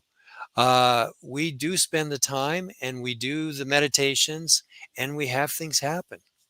I even read a book, Dave, quickly, right in the beginning of all this. It was a book on cosmic consciousness, and it talked about the biggest spike, the single biggest spike in UFO experiences and sightings happened in the early 40s. And a lot of people are like, well, what happened in the early 40s? Well, that was the advent of radar. Okay, so if you look at radar suddenly coming into the technological fold, okay, this doesn't have anything to do with consciousness, but I'll wrap it around. There's this understanding that there you have the Earth, right? And then suddenly a technology is created that sends out a ping, from the Earth, because that's radar. Well, that's a signal to other planets that this little ball down here that's called Earth is sending out a signal. Well, I've read a lot of papers where the heart sends out a ping as well. Like it's a very strong ping that we can send out. Well, if you have one person, 5 people, or 50 people, and they're all emitting, a lot of people might say, well, that sounds really hokey. That's a really emotional kind of, that's light and love, and that's really sweet. But can that happen? Well, I think Rob would agree. Like, the heart can control a lot. The heart can heal. You mean the heart can, if you put yourself in a good place, you can heal things within yourself. You can do so much with that kind of heart energy, for lack of a better word, of being able to heal and to get yourself into. So why wouldn't the heart be the best conductor, to have a contact experience? Well, exactly, Mark. And that's why, we come at it from the scientific point of view. So that's covered, all the equipment, all the scientists that we meet. And we do go out into the field with the scientists as well, Rich, Erling, all these people. But there is the other side of it. And why would you do one without the other? I don't think you should. So we do spend those nights, and they're not necessarily consecutive, but where we ditch all the equipment. We have the biggest piece of scientific equipment ourselves, our human body and our human mind and consciousness. So why not try to go down that road also? And Absolutely. we do. So I think you're going to find that both these things are going to dovetail, and they're going to come to a point. In the end, it's going to be both. There's going to be science. There's going to be also this whole other side with our heart, our mind, and consciousness. Why does it have to be mutually exclusive? It doesn't have to be. We're doing both. And even Jacques Vallée backs that up in a lot of his different things, the interdimensional hypotheses and all the hypotheses that he's created. He has said that this is transcended time. Even within the paranormal and within all that's happened is there's just a new understanding of how we define things and where our mind can take it, for sure. What kind of craft have you filmed? Okay, the most sort of interesting one is the Cusco craft. That one right there, that was Cusco, Peru, about an hour from Cusco, Peru. We filmed a lot of less defined and less sharp things. We had a classic saucer shape with a dome in our thermal scope was that Brisbane or Sydney? That was in Sydney. Sydney, at a conference with Damien Knott. We filmed it, we recorded it, but when we played it back, it was all snow. So apparently we weren't allowed to actually get a tape of that or get a video of it. We saw it, we were recording it. When we played it back, it was all snow, and it was the audio, the full audio of the event. But the most sharpest craft we've got is the Cusco craft. Like, I mean, when you blow that up, the detail that you can see on that thing, and that's not CGI. That's something that we actually got with our cameras. And I've shown it to Lou Elizondo at a conference, the SCU conference, and he says, Rob, that may not actually be a craft. And I got a little bit disappointed, and he says it may be the energy imprint of the craft.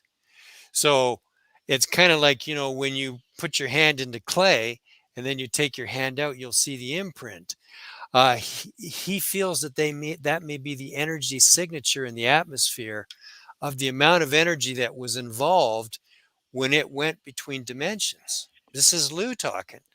And he can't say exactly what he feels because he can't violate his NDA, but he was quite interested when I showed him that picture. And, it was taken even just with an iPhone, and it was like a flash. An iPhone at nighttime uses a 1/4 second exposure. So handheld, that should have been blurred. So that shows you how fast that flash was, that it was able to capture the detail that actually captured. That was in Cusco, Peru. That was above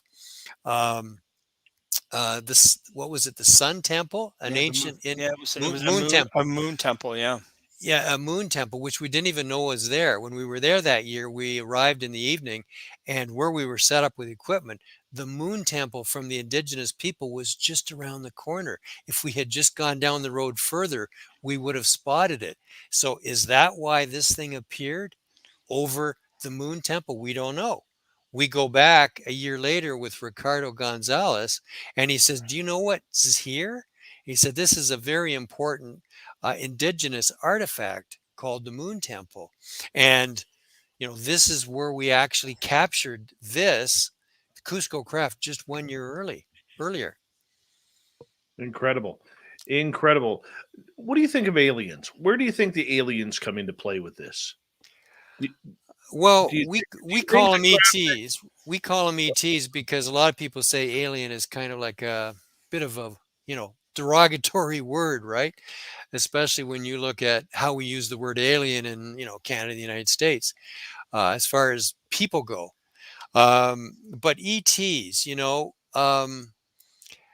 people have seen them in the flesh on the earth here. People have seen them in a holographic view. People have, seen orbs that are energies that are connected with this as well. I just don't know. I mean, I've had my experience with what may have been an ET being in the outback in Australia, not far from Uluru. I don't know if I mentioned about that on our last radio cast. Do you want me to get into that, Dave? Yeah, tell us about that. Yeah. We got time. So basically, it was just myself and Lauren Kurth. Mark and Liz had been filming B-roll for a documentary during the day, and they were pretty tired. And so they said they were going to just, not go out sky watching that evening. And Lauren and I said that we were going to go out sky watching all night. We were going to stay up all night, and we, took the equipment, all the stuff you see in the picture behind me and more. And we were out in the desert. We were in the outback, and there's like miles and miles of just scrub, bush, and very small little trees. You really call them just overgrown bushes. And the road would go for miles and miles, and we're in the middle of Australia. There's just nothing there. And we pulled off a road that, we wanted to go to an area that couldn't be seen from the highway.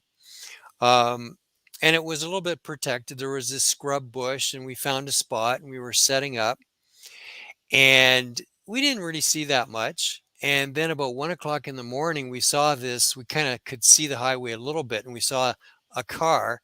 I think there was maybe 3 cars the whole evening on this highway. Like it's in the middle of nowhere.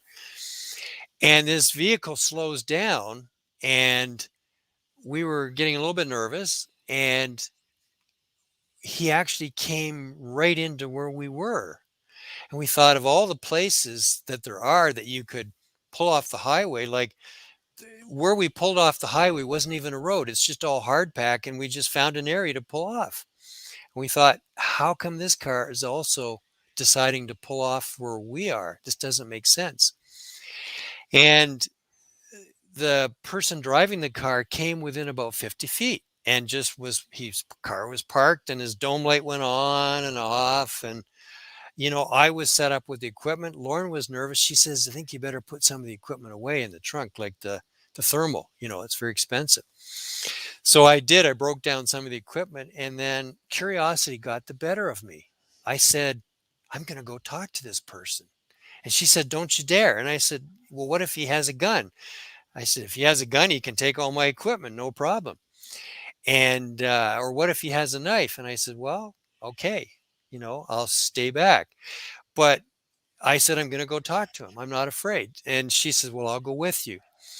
And we both went over there, and he got out of the car, and he was very tall, and he was like your classic description of people that say ETs that show up on Earth are.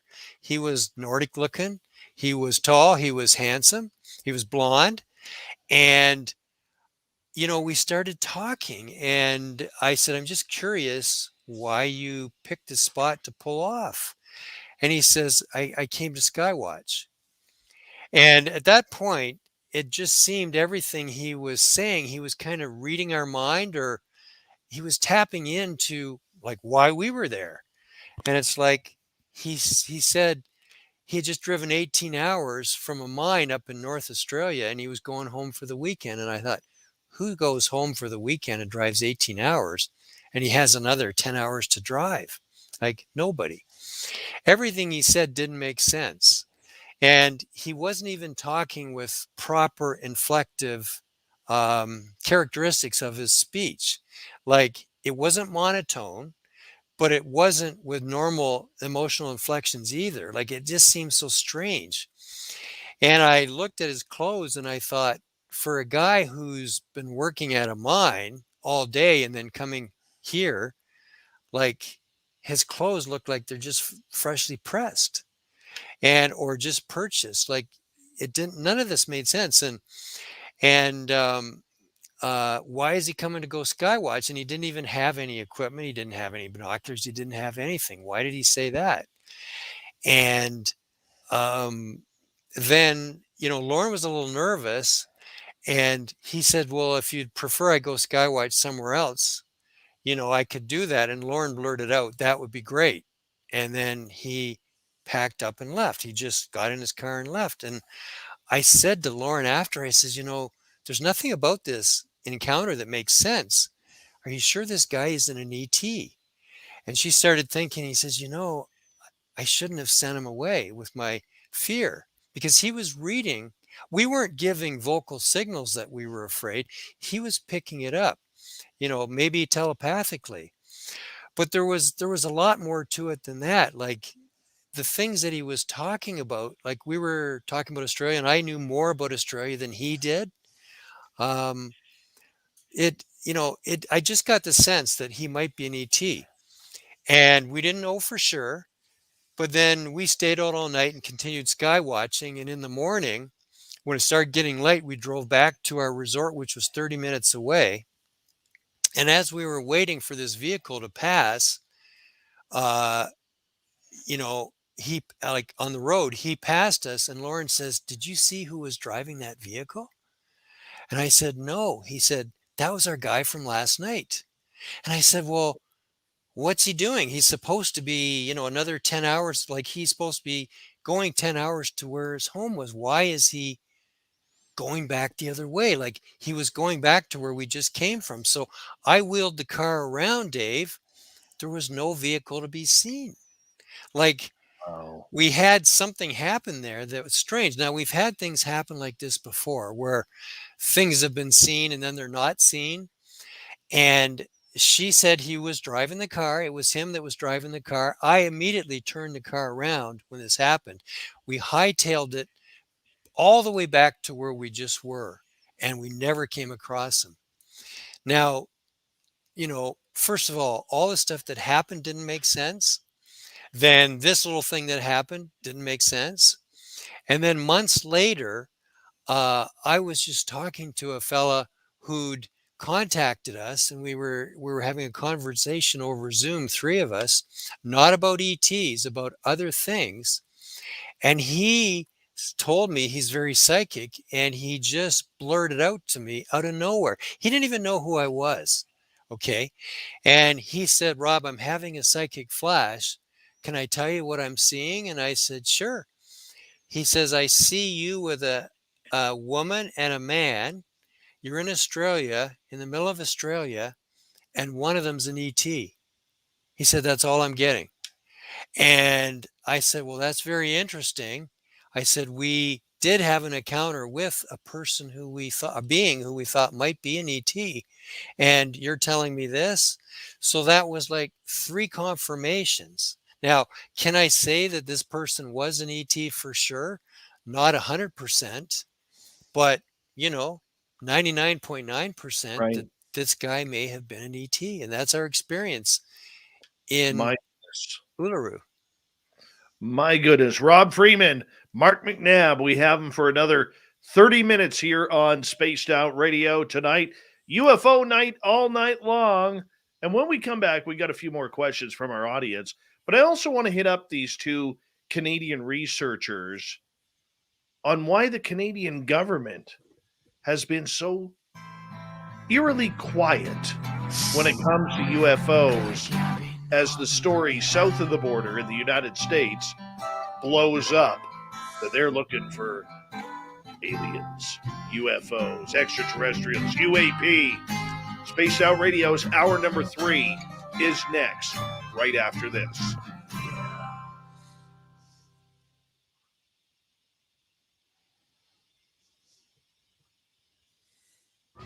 We're adding to the All right, guys, entertainment we're clear. online. I'm just going to take a quick bathroom break. I'll be right back, okay, guys? Okay, no problem. I'm going to do the same. And I may come back as well.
Did we lose Dave? I think Dave's doing Been what abducted? we did. He's been abducted? Right, Rob.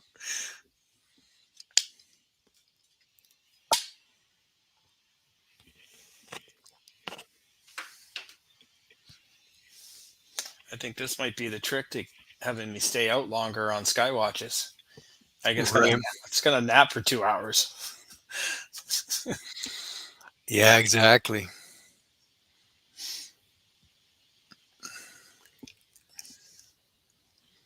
Maybe Dave's upstairs turning the heat up. I think so.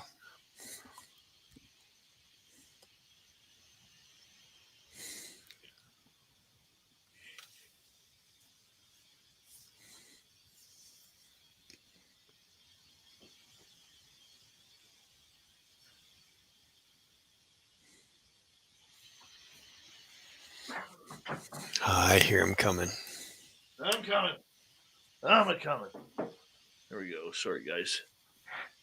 All right, we got about 2 minutes.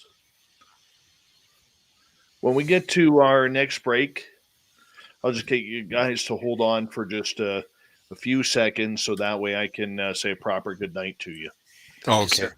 Appreciate it, Dave. All right, not a problem. That was a great story, Rob. Holy cow.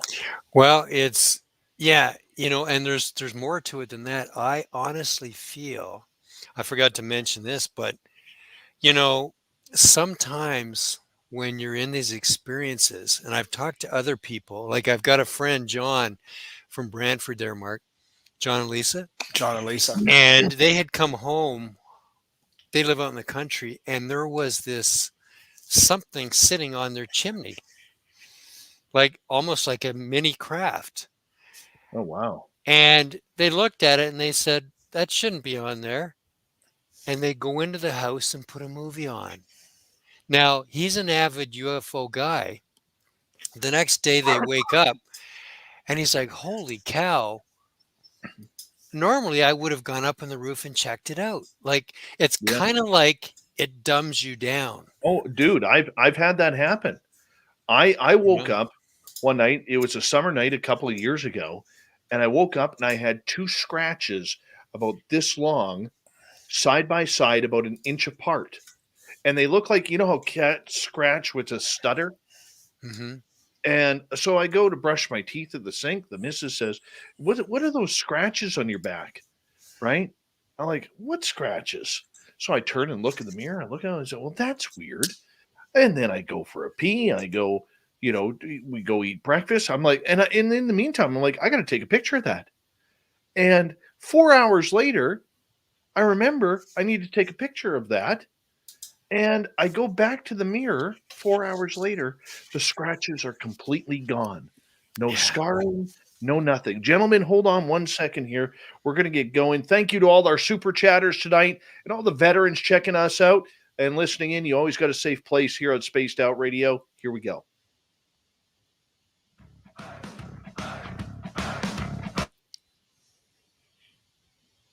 Radio.com for all your latest show info.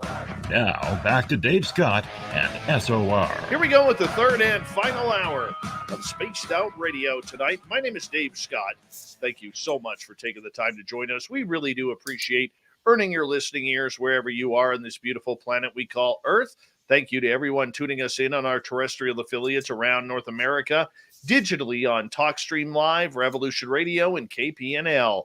All of our archives are free. Go to youtube.com/Spaced Out Radio. Just do me the favor, hit that subscribe button. The Desert Clam is set the password for tonight in the SOR Space Travelers Club. Vehiculation. Vehiculation is your password. Use it wisely, space travelers, as the Clam sets the password each and every night right here on Spaced Out Radio. Our website is spacedoutradio.com. We have a plethora of features for you. Rock out to Bumblefoot, read Shirky Poo's Newswire, check out our swag as well. Follow us on Twitter at Spaced Out Radio, Instagram, Spaced Out Radio Show, and now on TikTok at Spaced Out Radio. For the final time tonight, we introduce Rob Freeman, UFO World Explorer, Mark McNabb, who is a ufologist and the producer of Rob's incredible UFO videos, which are shot everywhere around the world. These gentlemen, if there's a hot spot, they're going, and they're taking their gear with them. Gentlemen, we got you till the bottom of the hour. Thank you so much for being a part of tonight's show. We really do appreciate it. Thank you very much. Yeah, this is really fun, Dave. Thank you. Oh, it's been an absolute blast. So thank you guys so much for being here with us. Guys, both of you are from the Metro Toronto area in Ontario. And we see a lot of what's happening in the United States when it comes to UFOs and the noise this subject is making, not only from the military, but we see government officials in the Senate, the Congress now talking about it. The vice president has talked about it. Of course, the president has kind of, kiboshed the subject as any president would sitting in power. But we see it being almost a daily topic over especially the last year and a half. Eerily enough, though, up here in Canada, this subject has been absolutely silent, not only in the media on the Canadian front, but on a political side as well. None of the three major parties have gone public with their information that they are conducting, and yet when we see our reporters and our journalists covering this story, they cover it from an American angle and never a Canadian angle, which is kind of odd for journalism. Because if you're covering an American story, usually you look to find a Canadian angle on it. Mark, I want to start with you on this one, if you don't mind. You know, you got 30 years in television and production. I mean, how odd is this that up here in Canada, we're talking about it on a media standpoint from an American point of view, but nobody is asking our politicians, what do we know about Canada and UFOs? It's a great question, Dave. The one thing I would probably bring up right away is Rob and I have had the opportunity to have one-on-one discussions with the former Minister of Canadian Defense, Paul Hellyer. And Paul Hellyer just, our condolences. He passed last August. I think he was 95 at the time. To have a one-on-one with him was amazing. I mean, he's the Canadian Minister of Defense, and he completely opened up in an interview that we did with him. He talked about all the documentation that came across his desk, all of his understandings about different extraterrestrial races. I think he noted that there were 53 of them that he knew of, like all kinds of different things. So it's definitely known. It's definitely not something that's completely hidden in the Canadian scene. All the documents are being shared. A lot of information is being shared, but it is different in terms of the media representation of it. Like so much of it, I mean, I mentioned this earlier, so much of it is sensationalized, dramatized. We always say cue the dramatic music. It's and that just it's a great question, and I wish I had a better answer other than the fact that every country in the world is basically putting their own spin on it. Like, it's not to say that Canada won't come out with more, or maybe take a different, have their own perspective on it.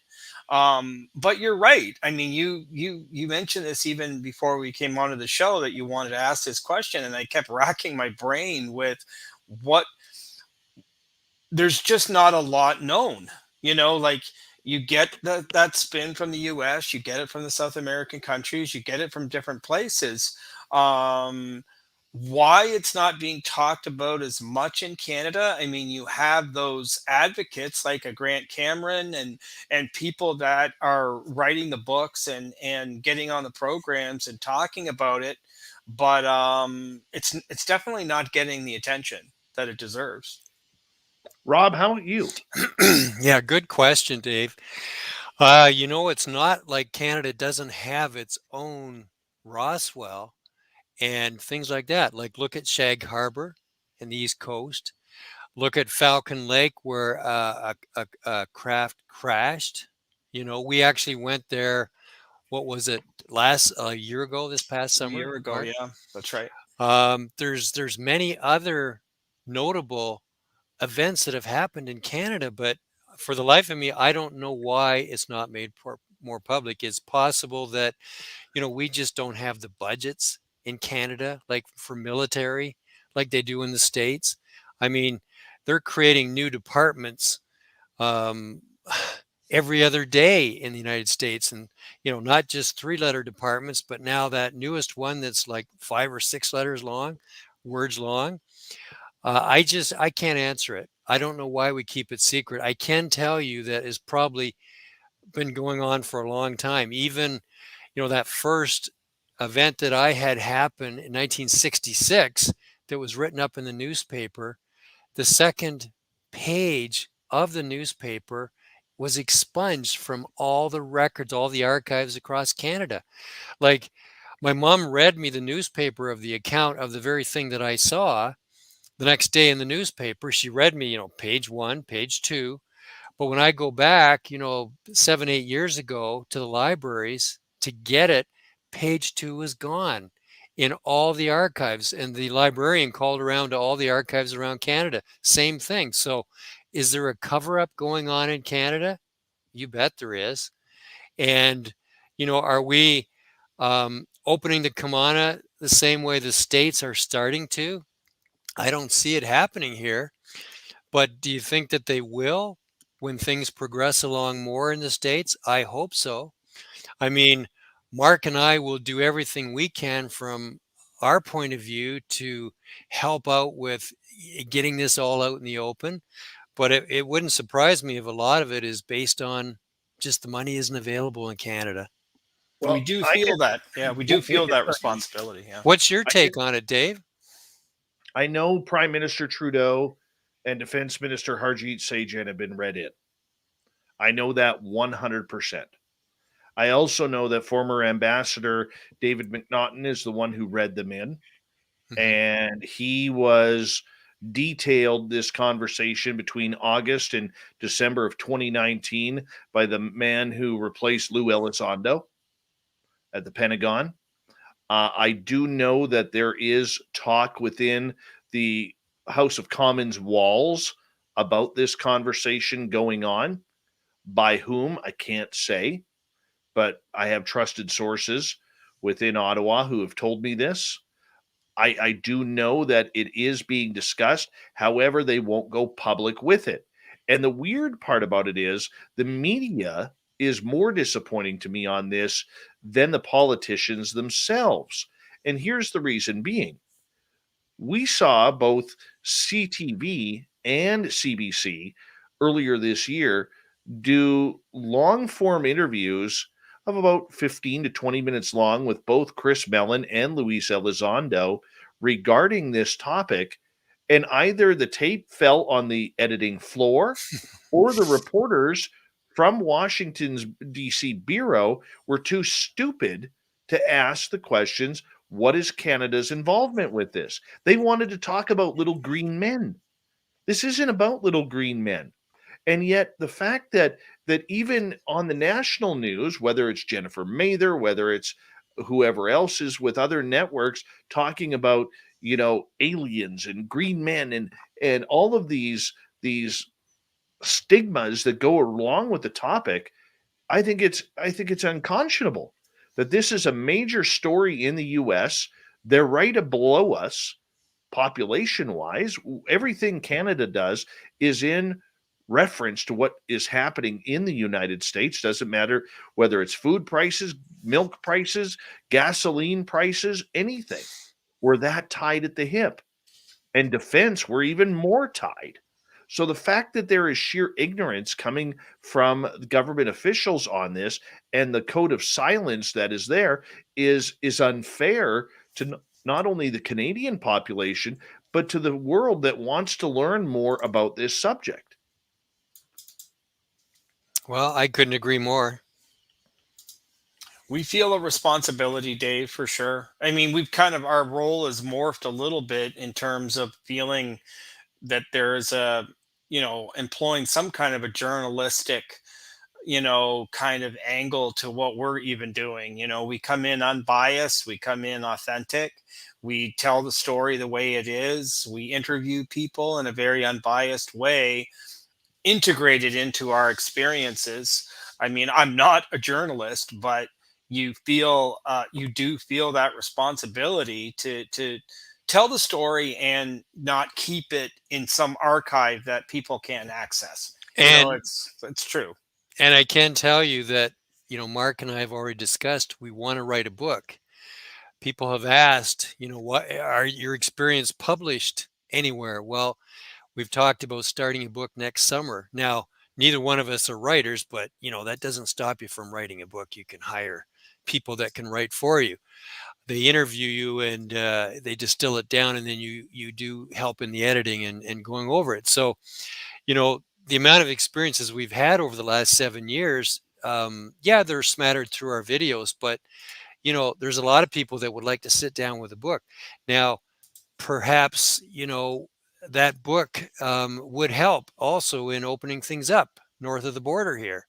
I mean, there's not that many books that have been written by Canadians. There's a few. So we'll definitely do what we can to push this whole idea of disclosure and getting things out on the table. personally, I don't think that disclosure is going to happen in an all-in-one event. I think it's you know, death by a thousand cuts. It's going to be slowly, like they're releasing things little by little, like a tap dripping. And I think that they're going to get the public used to all of this little by little. That will, they're never going to announce that ETs are here, but there'll be all these little articles that keep coming out. And before you know it, everybody's desensitized to the whole subject and everybody knows. I just can't see it making a big announcement on any one day over this. Is they're going to keep leaking stuff. And hopefully from north of the border, Mark and I, with all the experiences we have and all the people we're involved with, we can help be part of this. Well, and even today, the National Post actually released a little bit of an article saying, like, how come we're silent? It was only 3 paragraphs long in a quick, op-ed piece that was written, but I mean, it didn't go into detail. It didn't hit home. I mean, one of these national newspapers, whether it's the National Post, the Globe and Mail, the Toronto Star, the Vancouver Sun, wherever it may be, okay, they have to start looking at doing some sort of expose on this. Canada has a deep, rich history in ufology, going back to Wilbur Smith, Yes. way back in the day, who was feeding at that time the United States government in trying to get his knowledge that he received on this subject. And the fact that they have gone absolutely silent on it, it just baffles me. Well, when you go down to South America, like we interviewed one of the fellows that's in charge of the for the Navy or the Air Force there. The Air Force, Rob. Yeah. Yeah. We interviewed him at the condo we were staying at, and he spoke for 2 hours telling us everything. Now, this is the small country of Peru. I mean, Mark was just astounded the stuff he was telling us. And he even said to him, he stopped him in the interview and he says, "Sir, why are you telling us all this?" Thinking that these are national secrets that he shouldn't be spilling. And the guy looked at him and says, "Well, why shouldn't I tell you? Why wouldn't I tell you?" I mean, it's just the culture. Like in South America, everything's open around this because the indigenous people have been so involved with this for so many years, like millennia. And it seems in North America, we're so anal, and, maybe Canada's even worse than the States. We really need to open up on this. We absolutely do. And I'll even say, like, we did get the chance to spend 12 days with Grant Cameron, who has interviewed all top political figures over the last 40 years. And that started for him with a series of UFO experiences. Charlie Red Star, in the Winnipeg area. And, we do, I'm just going to say this, I mean, because it's important to us. I mean, during the pandemic, we could only be in Canada, which was amazing for us because, as Rob mentioned, we got to go to Winnipeg. We got to go to where the Falcon Lake, sighting was. We got to interview a guy in a Bob. Remember Rob and Bob's Burger, who was 12 years old, much like Rob was, when the Falcon Lake incident happened, and he remembers all the press coming in, all the media coming in, all the journalists coming in. Same with Grant. Grant, incredibly, through our time with him, talks about in great detail about all the media outlets throughout Canada being extremely excited in the 70s about all these different things. So we conducted interviews with him. We do have a full-length documentary that'll be coming out in 2022 about our experiences in Canada. And it does talk about the history of UFOs in Canada.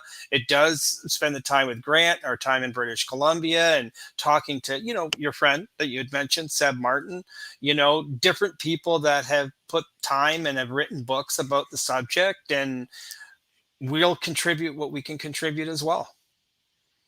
Well, I mean, it is going to be interesting to see where this goes because, I mean, we really do need to open up a little bit more. We really do. I don't think there is a choice anymore. This subject is too hot. It is too interesting. The mainstream public needs to start opening up to what is going on. And the only way they can do that is through two ways. The government either has to announce something or the media has to jump on the story. The media, as we know, has never wanted this story. And it baffles me as to why. But the government also needs to start talking about what they know, especially in Canada, where you guys are, where we're located, and where, it even ties to the RCMP and the Royal Canadian Mounted Police. A couple weeks ago, I talked to an RCMP officer who was telling me that they have about a 2-inch book that they have to fill out when there is any sort of anomalous report that comes in to any detachment in Canada. And then the alphabet agencies on both sides of the border start calling. I mean, it's here. It's going on. Why do we keep acting like it's not there, Rob? I mean, is this just the Canadian way? If we don't talk about it, it doesn't exist. Well, all I know is that, from our point of view, we're continue to get out there. We try to get out there about 6 to 9 times per year on expeditions. And anywhere there's a hot spot, anywhere there's people that are seeing things like a flap, we've got the equipment ready to go. We can be gone the same day or the next morning if there's something that's super hot happening or legitimate or whatever. We're as interested in this as every other ufologist, and we want to document it. And if we can document it and then share it to the rest of Canada, to the rest of North America, to the rest of the world, we will. We're not going to keep anything hidden. Never. Well, and that's the way it should be. We got 3 minutes to go here with you gentlemen tonight. Mark McNabb, Rob Freeman. What a show this has been. Incredible radio tonight for you and for our audience. And I want to say a big thank you so much for both of you. Please let us know, if you don't mind, what's up for the remainder of the year and heading into 2022 for you guys. Well, Mark, you're the guy that actually organized the expeditions. Yeah, we like I say, we just came back from Arizona and Nevada and Death Valley. But coming into 2022, of course, barring any travel restrictions, we're really looking forward to Ecuador. We're going to Ecuador at the first part of March. We have exciting access to being with a lot of people in the Ecuador area, going to the jungles and going to the caves and going to a lot of the ancient sites, which are really exciting for us, and to interview different people and experience through that. So that's kind of the first thing. We'd like to go back to Death Valley. We've been talking about that because it really reminded us of Chilka, and it had a quality to it that we really enjoyed. And the biggest thing that we'll even put out to your listeners is Rob and I we coined it a UFO flap with a happening. So we call it a flappening. If there's anywhere in the world that people know of where there are UFO flaps happening, we completely pick up our bags within 24 hours and we get on an airplane and we go to those parts of the world where there are a number of experiences happening, and we're ready to go. And also it's just a long shot at this point. We really would like to get to the Skinwalker Ranch. Yeah. So if there's any listeners out there that could hook us up to get us in the doors there, we'd love to do that. Talk to our art guy, Dirty Filth. Okay. Talk to him. Absolutely. He draws cartoons of Brandon Fugel, and Brandon Fugel has them stationed all over his office. Oh, very cool. So there's a little bit of an in for you via the Spaced Out Radio doors, my friends. Oh, thank you for that. We'll take care of you. You know what? I told Brandon Fugel once, I said, your problem is down there, you're not finding anything because you don't have enough Canadian blood down there. That's what you need. You need some good hardcore Canadian blood down at Skinwalker Ranch to make that woo happen. So we'll make sure it does. Rob Freeman, Mark McNabb, thank you so much for being a part of this show. You guys were amazing. And definitely when you come to British Columbia next, I'm going to get in my car and go wherever you guys are, man, because we definitely got to do this together. And I definitely want to introduce you to Samantha Mowat. So, gentlemen, thank you so much. Hold on right there, because we're going to get ready here. The fedora wearing John Hudson is coming on into the big show tonight with the unbiased UFO report. We got Shirky Poo's news. We got the thought of the day. Lots happening in the final half hour of Spaced Out Radio, coming up right after this.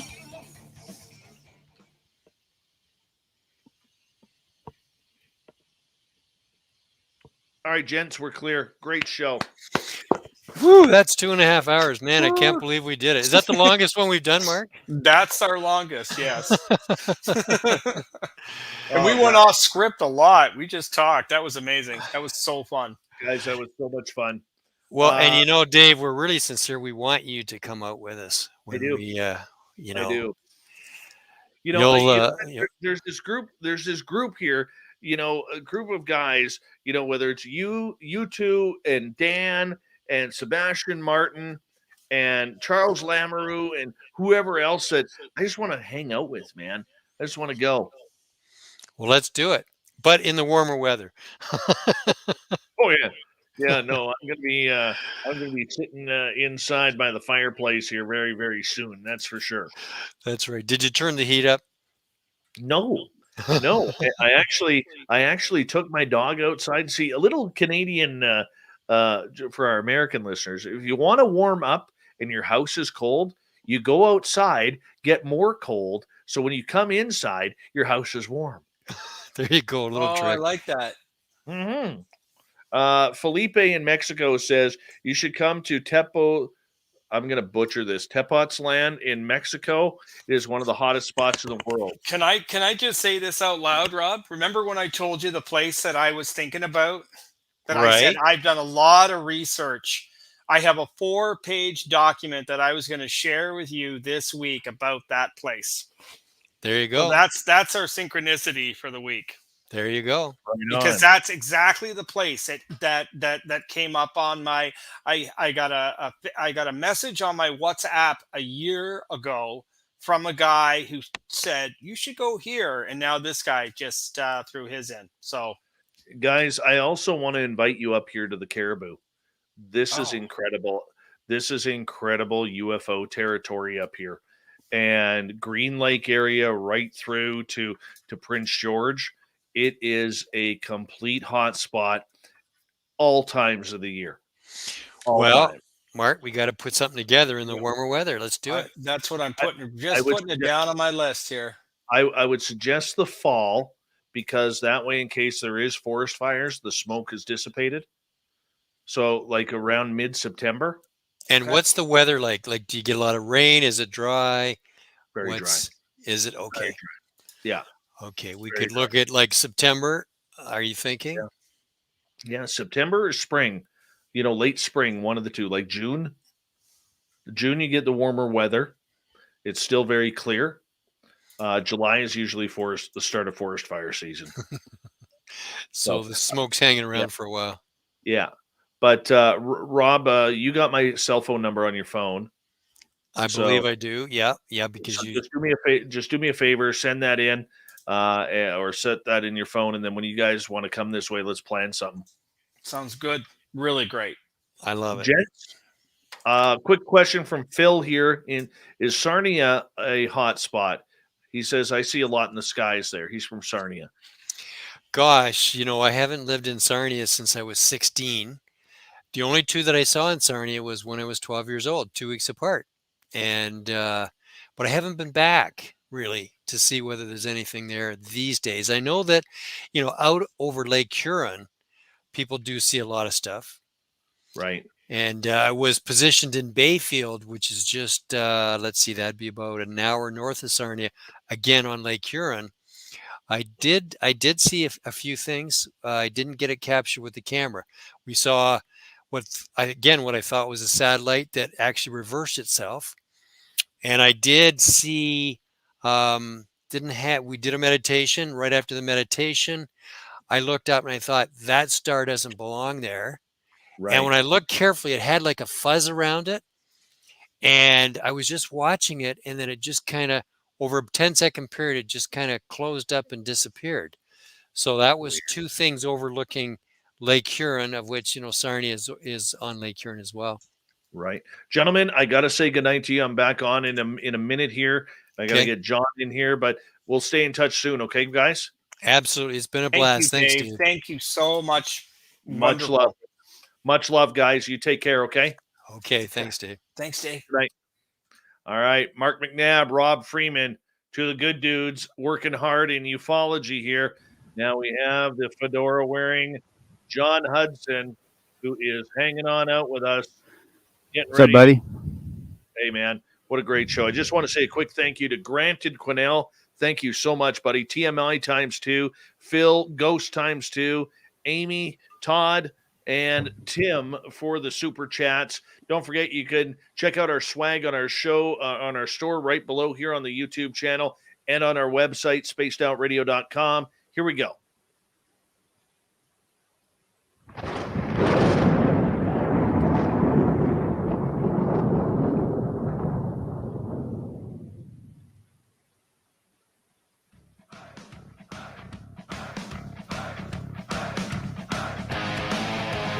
Rounded third. We're heading for home tonight on Spaced Out Radio. My name is Dave Scott. Thank you so much for taking the time to join us. We really do appreciate it. Want to remind you that if you've missed most of this show or others, check out our free archives by going to youtube.com/Spaced Out Radio. Do old Davey the favor, hit that subscribe button. Our website is spacedoutradio.com. We have a plethora of features for you. Rocking out to Bumblefoot, reading up on Shirky Poo's Newswire. Check out our swag as well. Follow us on Twitter at Spaced Out Radio, Instagram at Spaced Out Radio Show, and now on TikTok at Spaced Out Radio. It is time once again for the fedora-wearing John Hudson and the Unbiased UFO Report.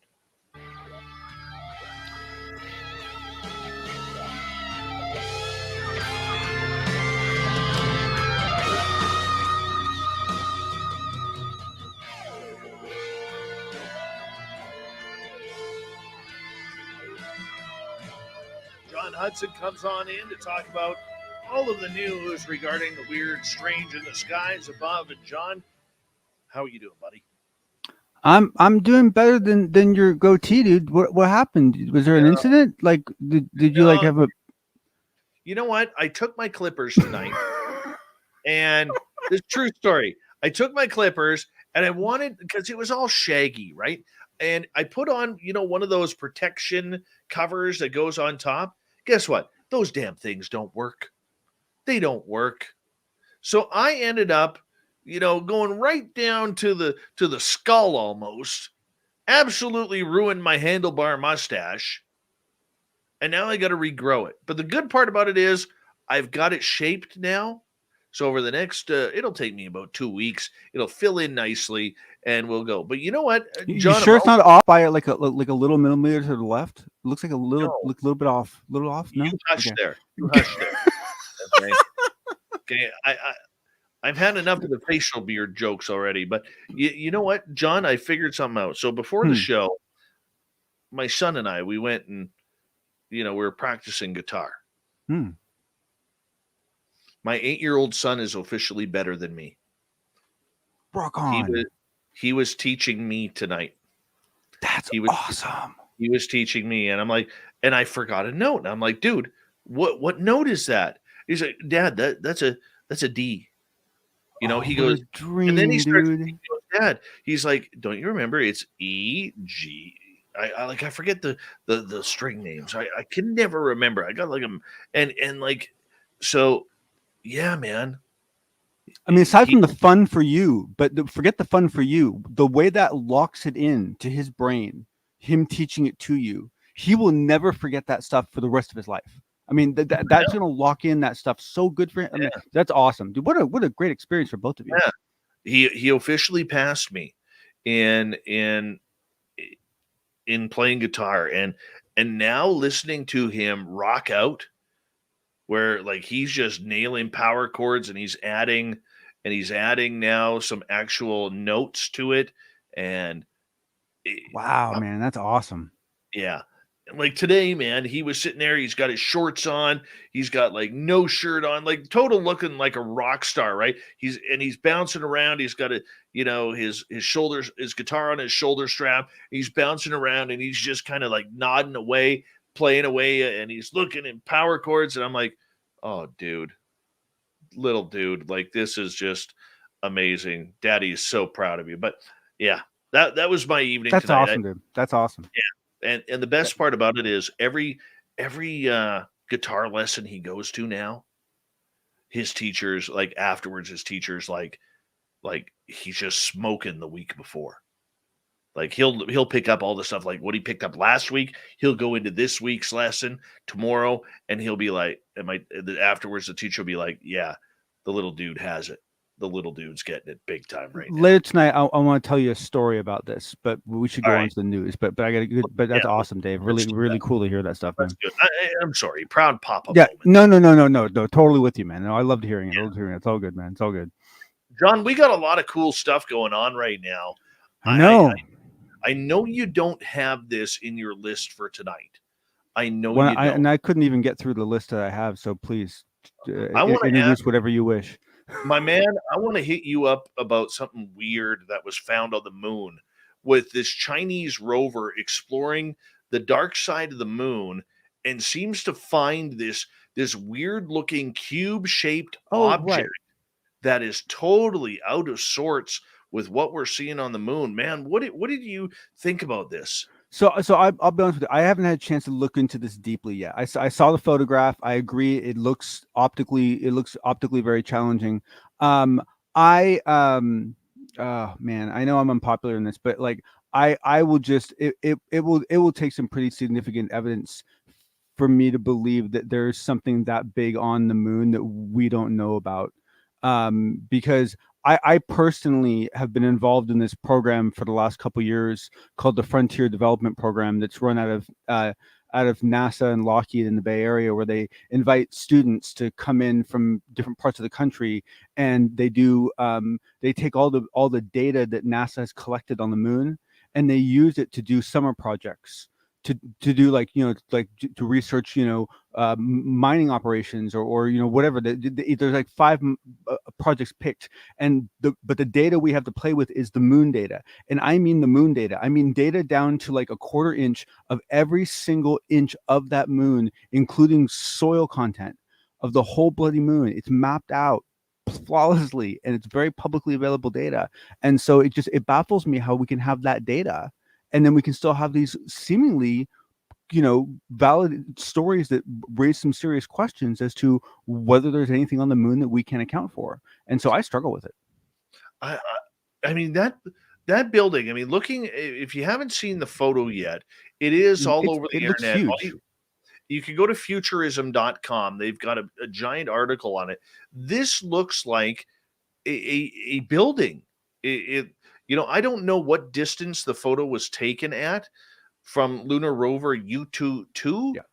I don't know, but I mean, well, and the problem is there's a lot of garbage on the moon. There's a lot of garbage on the moon, and no one likes to talk about it. But the truth of the matter is it's not unlike Everest. Whenever we reach the edge of where we can get to, we don't worry too much about cleaning up after ourselves.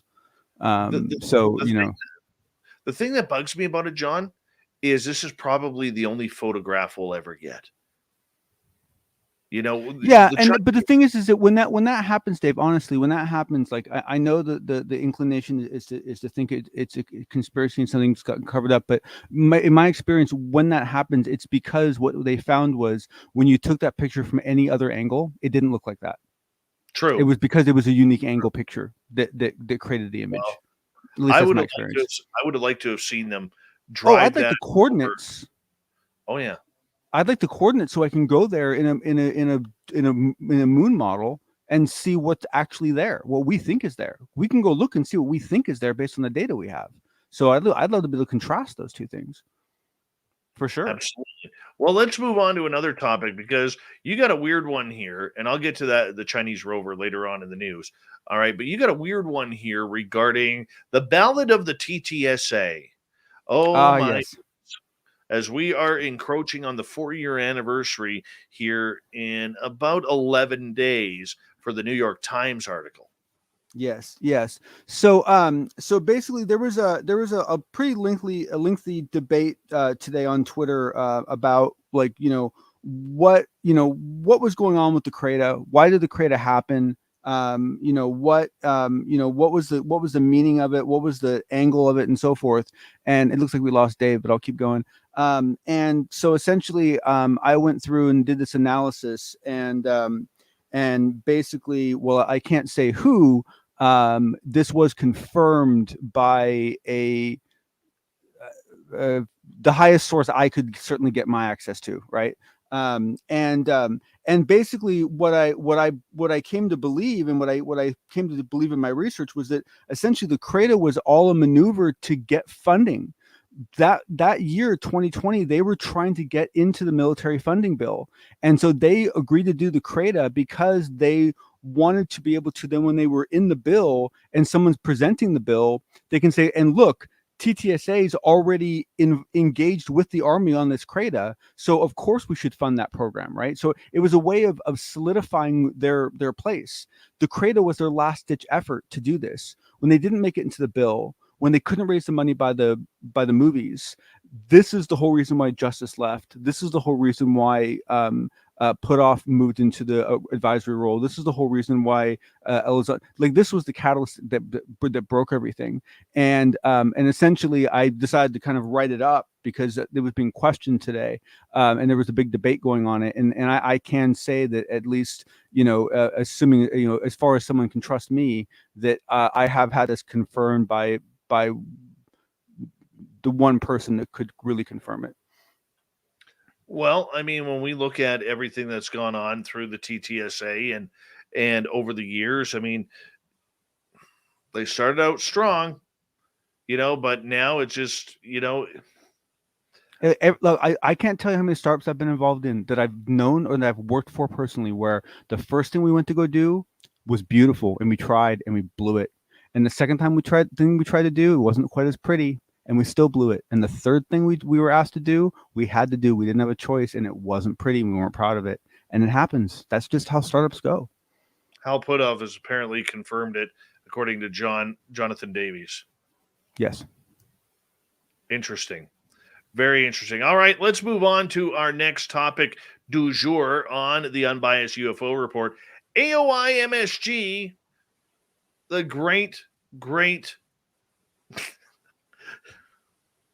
acronym for UFOs of the Pentagon. Whoever thought of this one must have been slam dunk drunk when coming up with a name for this.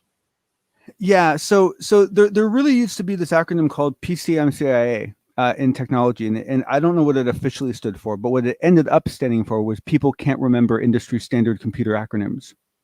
And that's how we all got to know it, because that's what we all thought it really stood for, but that's not what it really stood for. And my only guess, this is my only guess, is that whoever did this named it that to harm it. Flat out. I can think of no other reason. I can think of no other reason to give it that kind of acronym. But what I think is interesting is that there is quite a lot of back and forth still going on about what position this group had and why it came out. And I was quite surprised to see that essentially, through this article that I'll link through oh bloody, I didn't even include the link here, so I apologize. I'll include the link to the article, so I can't even name who it is. I have quotes and I missed the periodical name. I apologize. But essentially, you have even quotes from our very favorite person, Susan Goff. And she says, the department is committed to transparency with the Congress and with the American people while balancing its obligation to protect classified information, spokeswoman Susan Gao said in a written statement. In executing the I just want to say, oh my God message. That's all I can think of every time I see that. AOI MSG. mission, department will keep Congress fully and currently informed, both in classified and unclassified details of activities and findings to enable effective congressional oversight and accountability to the public. The department is eager to work with Congress as it completes its fiscal year 2022 legislation to posture the AOIMSG for success. So here you have her actually standing up for this organization, even though you have in several periodicals people basically, people from the Pentagon defending it, saying, no, we're not trying to circumvent Congress. No, we're not trying to hamstring this program. No, we have tremendous respect for Gillibrand's workup, and we look forward to working with her and just laying down all this BS, and it's just I'm amazed to watch it all going on. It's really fascinating. All right, this also comes on the heels of the news that it's looking like the Senator Gillibrand notes on and an article to push forward through Congress and the Senate regarding transparency in UFOs has been put in neutral and is stalled as of right now. Oh no, that's you got me on that one. That's news to me. I had not heard that myself. So I had heard that there were portions of that bill that were on hold, but I did not hear that it was specifically. I did not hear it was specifically this portion that was on hold. So either way, there's risk. You know what? Here's what I'm thinking on that. If I could give my 3.5 cents, because that equals out to about 1 penny in the U.S. All right. What I would like to suggest is this. I think it's stalled on purpose because this fight between the military-industrial complex and the elected officials, they don't want this to happen. Neither side wants this to happen.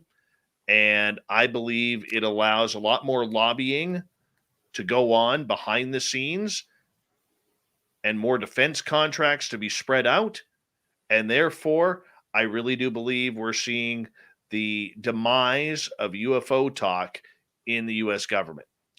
Well, okay, I would agree with you up to the very end. In that, but I think you're right in that I think that if you think about it, no Congress wants to pass any legislation that they don't think is going to be respected, right?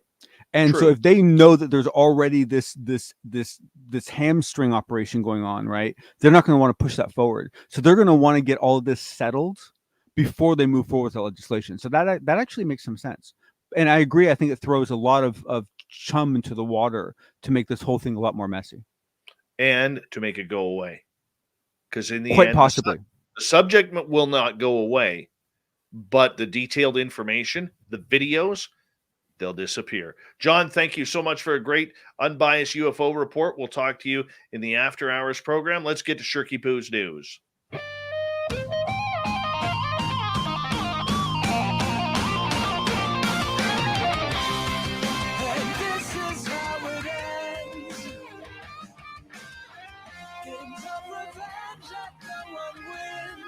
All right, let's get Shirky Poo's news here. Yes, this photo of the moon cube is looking very, very weird as it was taken by the Chinese lunar rover U2-2, released by the country's space agency. The photo shows a distant object that looks like a perfect cube, and China say that the rover is heading to check it out. Will we get photographs of it? Who knows? It is worth noting a few caveats about the photo, spotted yesterday by space journalist Andrew Jones, who described the formation as cubic shape. For one thing, the object is just a few pixels in the photo, meaning it could easily be some sort of optical illusion that may be a disappointment up close. China has struggled with lunar science communication in the past. In 2019, U2-2 discovered a gel-like substance on the lunar surface, but upon closer inspection, it turned out to be, well, rocks. It also trumpeted the discovery of a shard on the moon earlier this year, but that turned out to be just another interesting rock. And yeah, more rocks on the moon than what we know what to do with. Jones, for his part, is managing expectations. He says it's not an obelisk or aliens, but certainly something to check out. So hopefully we get more photographs on it. All right, moving on here. Pulling something out of a person's butt is like opening a box of chocolates. You never really know what you're going to get. Yep. Whatever you find, though, you could usually throw out with the military invention, unless it's artillery. So Here's what happened. The staff at Gloucestershire Royal Hospital were in for a big surprise to their lives when a local man showed up in considerable pain. When asked where he was hurting, he says, "In my ass." Yeah. So what happened? Well, let's tell you. The doctors got into investigating, set up the camera. It never feels any good. And they discovered that there was a foreign object in his hiney. What was it? A 57 millimeter World War II era anti-tank shell. Now, that just doesn't get up there. You know what I'm saying? Yep. And the guy offered the usual explanation, said that he found the shell when he was having to clear out a bunch of stuff, said he put it on the floor, slipped, and fell on it, and went right up his wahoo, and that's what happened. At least nobody popped a cap in behind with the cannon, and that probably didn't make the man any more comfortable. He will be okay. The shell will be fine, just a little confused. All right, moving on. How would you like to work for Better.com? Why? You probably wouldn't have a job today. CEO Vishal Garg announced the mortgage company is laying off about 9% of its workforce, and he did it while on a Zoom call webinar. Yeah, he informed on this Zoom call that 900 employees were now fired just before the holidays. He said, if you're on this call, you're part of an unlucky group that is being laid off. Your employment here is terminated effective immediately. Nice guy. He then said employees can expect an email from HR detailing benefits and severance. Having to conduct layoffs is gut-wrenching, especially this time of year, said CFO Kevin Ryan. However, a fortress balance sheet and a reduced and focused workforce sets us up to play offense going into a radically evolving home ownership market. Isn't that nice? What else does Shirky Poo got for us? Animal rescuers in India say they successfully freed a venomous cobra found with its head stuck inside a discarded beer can. Rescuers with the Snake Helpline said they were summoned to a village in Odisha's Puri district after local residents found the 4-foot cobra with its head stuck inside the opening of the can. A video from the scene shows rescuers, using scissors gingerly to cut through the can to free the snake.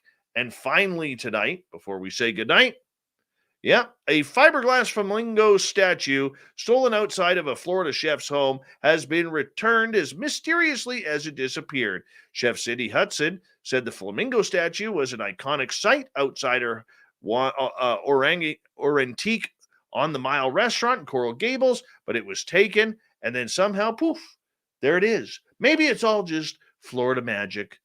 Then again, maybe not. Thank you to everybody checking us out tonight. Thank you to Shirky Poo for the news, John Hudson for the unbiased UFO report, and Rob Freeman and Mark McNabb really breaking down UFOs around the world. Around the world, yeah, you know what I'm going. We got Mr. Ron Bumblefoot Thal rocking in the background with Little Brother is Watching. Bumblefoot is the official music of Spaced Out Radio, rocking us in and out of every single show. Get your horns up for the guitar god himself. Special thanks to everybody listening in at home, at work, in your cars, wherever you may be. Thank you to everyone in our chat rooms tonight. YouTube, Twitch, LGAB, Revolution Radio, Spreaker, Facebook, the Space Travelers Club, and on Twitter at hashtag Spaced Out Radio. I know you're out there somewhere. Remember, this show is copyright by Spaced Out Radio and SOR Media Ventures Limited. Thank you so much for choosing to share your evening with us, because together, my friends, say it with me, we own the night. Mr. Bumblefoot, we need a favor. We need you to take us home. I know you're out there somewhere watching me. Yes, the Woo Train has docked for the night. But soon, my friends, we shall ride again. Your seats are always available. Your tickets never expire. And if you want to bring a friend, we've got room for them too. Good night.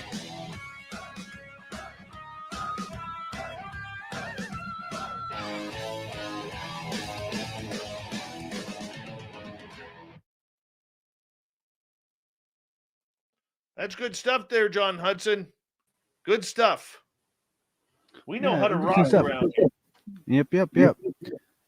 Yeah, it's. Let me tell you the story about this friend of mine. So, we were in the fifth grade, and we're both playing air guitar, and jamming to like Metallica and Bon Jovi and stuff like that, and he just decides out of the blue, he's like, I'm gonna learn how to play guitar. I'm like, okay, and so he like runs down to his mom. It's like, okay, Mom, I need one guitar lesson. She's like, okay. So fifth grade, Chris starts guitar lessons. By senior year of high school, Chris was playing flamenco guitar. Flamingo, like Spanish style, like beautiful. This guy, I mean, Chris was something else. Like he was amazing. And basically he'd taken, on top of playing in every band and every school opportunity, he'd basically been taking professional lessons every week from fifth grade until basically until his teacher told him to go away. I can't teach you anything anymore, and so he ends up going and getting his undergrad in music from Santa Barbara, and then he actually gets into the master's school in Rochester, New York. I forget what it's called, but it's like this incredible classical guitar institute, So he gets in, gets his master's, right? Applies to the big the New York oh man, I'm not gonna sleep evidently. New York Conservatory, like the big New York, like the big, like the biggest thing in, like whatever the big performance is, like I feel bad from the name of it, but the point, it doesn't really matter, because what happened was 9/11. So he applied, he got accepted, but never found out, because living in New York, mail got disrupted big time. So he never found out he got accepted. And so when he didn't get accepted, he decided that was his sign that after all these years, he'd gone the wrong way.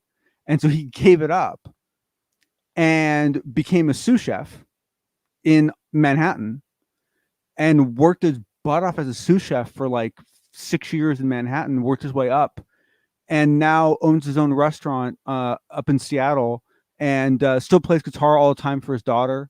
And still plays for fun, but basically gave it up because he basically took not getting into this gig as his sign from the universe that it was time to give up on music, when it turns out he actually got accepted. He just never got the letter because of 9/11. That sucks. Yeah, but he's astounding. But my point is that your boy's 8. So I mean, the thing is that the truth of the matter is that he doesn't even have to be that talented if he just sticks with it. By the time he's 18, he'll be astounding. And if he happens to have a certain amount of natural ability, which it sounds like he does, then that's just freaking icing on the cake, man. That's just like, yeah, it'll be awesome. It'll also be a scholarship opportunity for him if he wants it too. You can get around to some pretty good places. It's going to be real interesting to see what he does here over the next little bit, because like the only thing that I really do is I just kind of remind him, hey buddy, it's time to practice, like, because he's into everything. I don't want to push him at this age, because I mean, playing with his friends and his iPad and everything, and he loves playing hockey. It's he's got a good balance going on, so we practice. He practices, like this week he only practiced 2 times. Last week he practiced 4 times. And he'll go through cycles. He'll go through cycles. But I completely agree with you. The last thing you ever want to be doing. I mean, the only thing I would ever argue, and it should ever be pushed, is that I think there are certain activities that require a baseline involvement. And I think that even when you're on your down slopes of guitar practice, you need to at least pick it up every day and practice for like just 2 minutes, for Christ's sake. Just pick the damn thing up and just put your hands on it and touch the strings, and just make sure you do that every day. And so I could see like pushing someone to do that sort of thing, but I agree with you as far as like detailed practices, busting your butt and all that can only come from personal passion. So if he doesn't have if that month of the year he's got a passion for hockey, far out, man. Yeah, man. Then he learns more about hockey, right? And he'll cycle around. It'll be yeah, it's but man, what a great age to start playing. I think his motivation right now is he hears himself getting better. He really hears himself getting better. And Let's be honest, Dave. I don't care if he's 8. The whole reason that any one of us get into guitars, it's for girls. Even at 8, man. It's for the girls, man. So. I already had the conversation with him. I said, son, I said, you may not understand this now, but if you ever get to be like your hero Bumblefoot and playing on stage, I said, there's going to be power. I said, there's going to be a lot of girls there, buddy, and Daddy's going to help you. And Daddy's going to help you with those. Just don't worry, Daddy will take care of it. Dave will play the PR manager, and he'll make sure not let any of the riffraff through. Mm-hmm. You know what? Oh man, that was beautiful. I do plan on taking him to his first concert this year. Far out. Being that he is a metalhead, and that Iron Maiden just announced their 2022 world tour. Did they really? I've never seen Iron Maiden live, and I've never have. I've always wanted to. I've heard they put on one hell of a show. Well, my business partner has for Spaced Out Radio has seen Iron Maiden 157 times. Is it still the original lead singer? Yeah. That guy's got to be like 150 years old or something. Bruce Dickinson's their most famous singer. He's their second singer. They've had, I believe, 3 singers over time. Wow. But he's been around for a long time. Yeah. So I'm going to be I'm going to awesome. take him down. I got to talk to my business partner about it, and I'm going to take a weekend off or some time off, and I'm going to make sure my son goes to that concert. The band he really wants to see live is Metallica. He loves Metallica. Thank you, Supernova. Appreciate that. I'll have to look and see if I still have any of my old I got into Metallica really early, and they were a Bay Area band, and so I gotta look. I might even have some old bootleg tapes and so forth. I'll look and see if I have anything that he might want to hear. He loves, like, when Metallica comes on. There's 2 bands that he really loves right now, and he really loves Metallica and Linkin Park. Oh, he's got good taste. Yeah, Linkin Park, man. Linkin Park. That band. Metallica was part of my growing up childhood, but as an adult, it's like that's music, man. That's intense stuff. Yeah. That's really intense stuff. Hi, Hairless Primate. How you doing? Yeah. So he really likes them.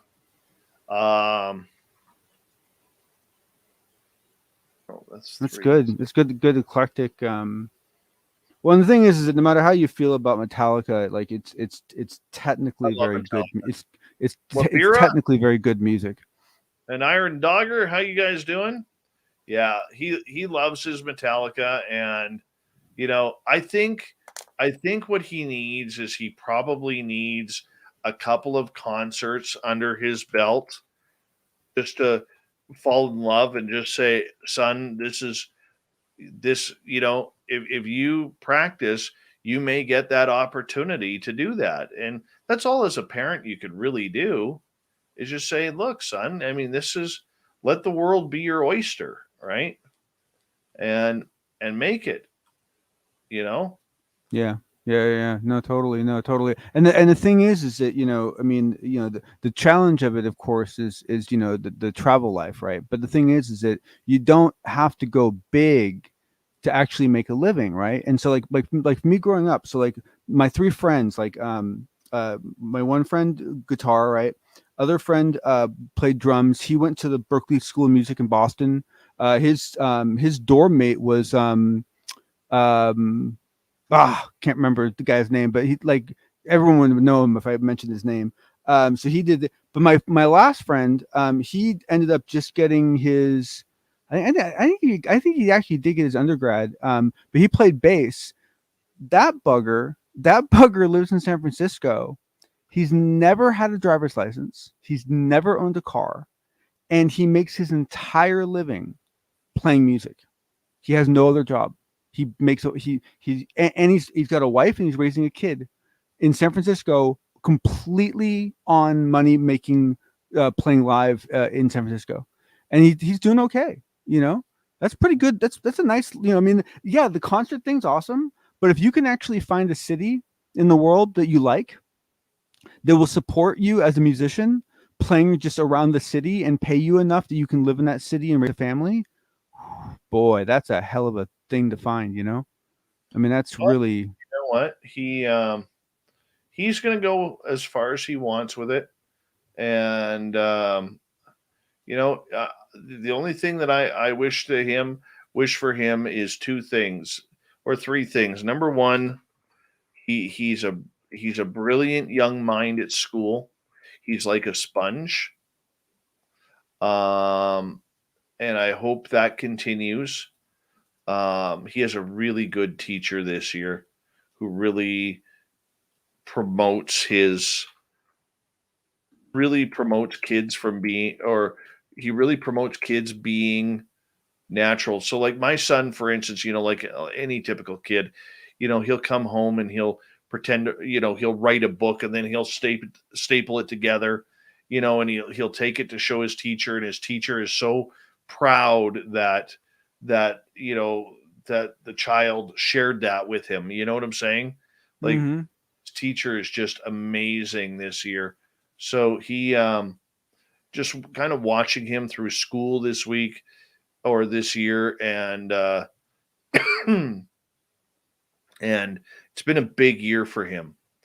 Big year for him, and a good year so far, and I just hope that, he just continues to grow the way he is, man, because just watching him, like today, with today was a memory I'll have for a long time. It was so Phil Collin of Def Leppard today, where, walking around with the guitar on, and he's bouncing around and he's got no shirt on, and he's just, like he's just into it, kind of bouncing his head, and I'm watching him, and I'm just like, fuck yes, son, fuck yes, you know, just one of those That's little awesome, amazing man. moments.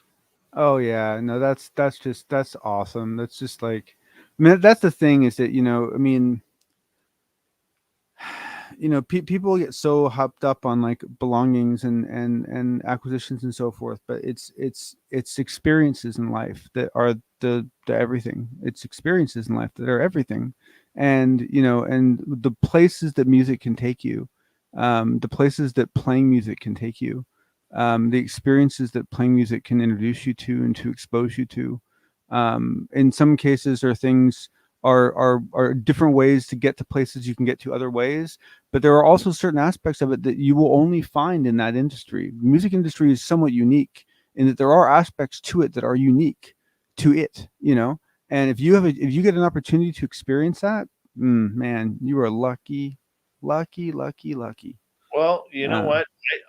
The music industry today is so much different than 30 years ago, because all the digital stuff, yeah. and rock and roll isn't as popular as it was. It's now a lot of hip hop and EDM, and It'll be a different lot. again in 30 years. It was different again 30 years before that.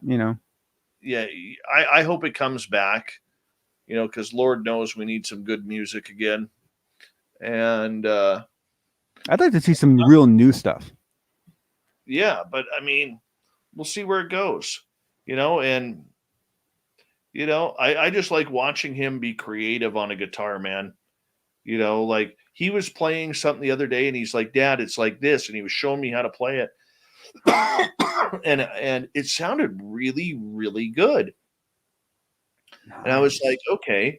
I said, did you learn this in class the other day? He's like, no. He goes, I made it. And I'm like, really? And it was only like 4 notes. And it was right, like, right. really, and I was just like, whoa, dude, you got something here. Sweet. Good. Wow. So That's freaking awesome, man. That's God. Now, how do you resist the urge to not like I would have this incredible urge to basically play for him every single phenomenal like guitar, I mean, there was so much stuff I want him to listen to, and I'd be afraid of overwhelming the poor little guy, but it's like, God, I'm just thinking of all these albums that I want him to listen to to get. Oh, it just my head's just spinning with all the album names in my head. He's Like, not I'm like, into- has he listened to this? He's listened to wait, he listened to this, right? It's like, yeah, he's not into like a few weeks ago he was like, well, who's the greatest guitar player ever? And I'm like, Jimi Hendrix, right? And he was just like, it was funny because the other day we were in the car. I got satellite radio and Voodoo Child came on, and that's my favorite Hendrix song. And I was explaining to him. I said, "This is Jimmy. He just went with it. I mean, no 2 guitar solos ever sounded the same.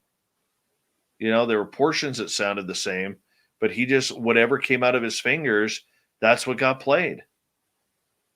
All right. And obviously Bumblefoot is a positive influence on him. And he played live downloads. Everyone else uses downloads to write music. He was actually doing it live. yeah. Like we I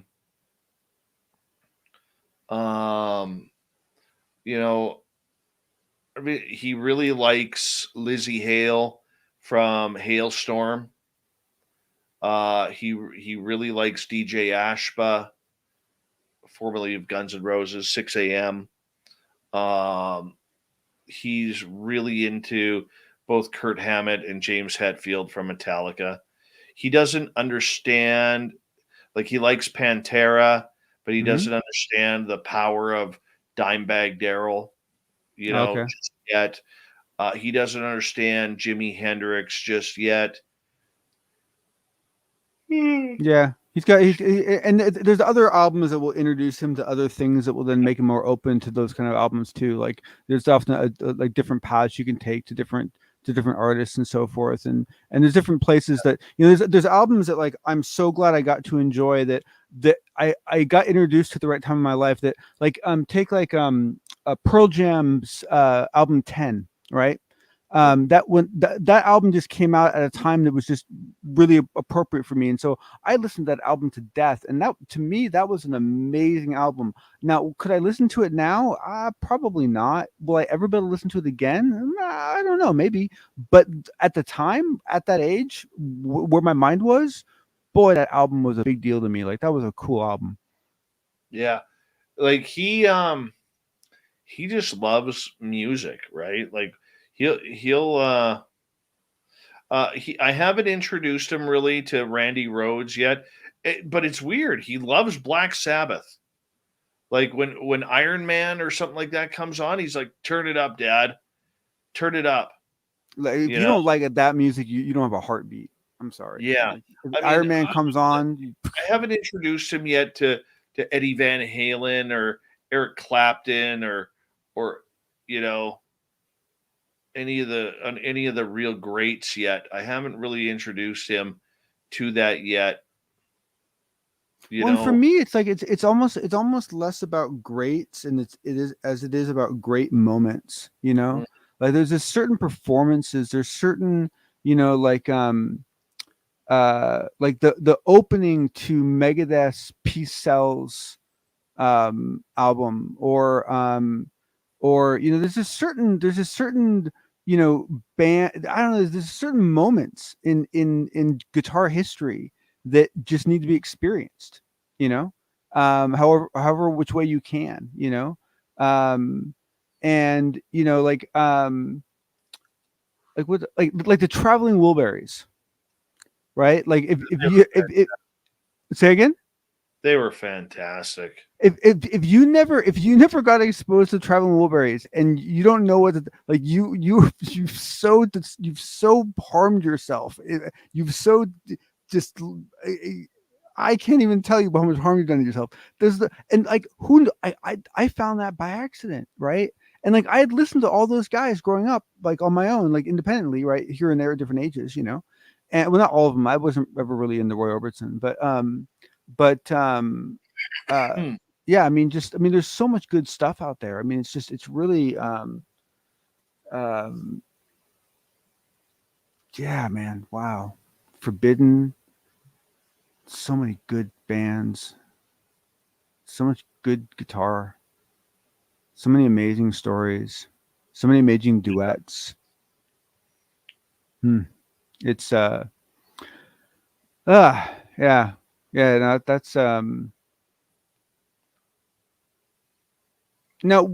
was the interest in guitar for your son, was that totally driven by him? Was he the one who was really pushing for that? Or was it a fun thing for you to do together and he's the one that's really taken to it? I've always played a lot of music. I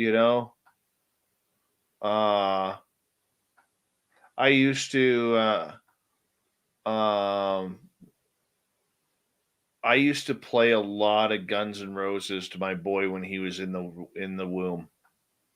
I would just take my iPhone and I would put it on the Mrs. Stomach and play Paradise City over and over and over again. And a true story. When he was an infant, he was like 4 or 5 months old, and he was having one of those infant tantrums of being in the car seat, didn't like being in the car seat, and was crying and screaming. And all of a sudden, Sweet Child of Mine came on satellite radio. Like that, he stopped crying. And then the minute the song was over and something else came on, like that, the screaming and tantrum restarted. It was awesome. Well, see, he was trying to scream, but then once Axel started screaming, he was like, due respect. Got to let Axel scream, right? And then when Axel stopped screaming, he went back to his screaming. That is awesome, Dave. Oh, that is cool. Oh, yeah. What a great, that's a cool story. I like that. Yeah. That is very, very cool. Plus, I had all the Guns N' Roses lullabies. Like you could buy the lullaby version of Appetite for Destruction. What? I had all of those. You're I had kidding Pink me, really? lullabies, everything. Oh, man. Yeah. Pink Floyd's one of those concerts that I went to and I don't remember. Now, technically, his first concert was Guns N' Roses on November 9th, 2012. And my partner wasn't feeling very well that night. And I made a joke. I said, "Are you pregnant?" And she's like, "Oh, hell no. Hell no." And then the next morning, we went for breakfast. This was in Vegas. And the next morning, we went for breakfast, and she ordered pineapple juice. And I went, "Oh, my God, you're pregnant." And sure enough, we got back. Why like pineapple juice? Yeah, because she doesn't drink pineapple juice. Okay. All right. All right. And 5 days later, she took a test, and yeah. Wow. History was made. Wow.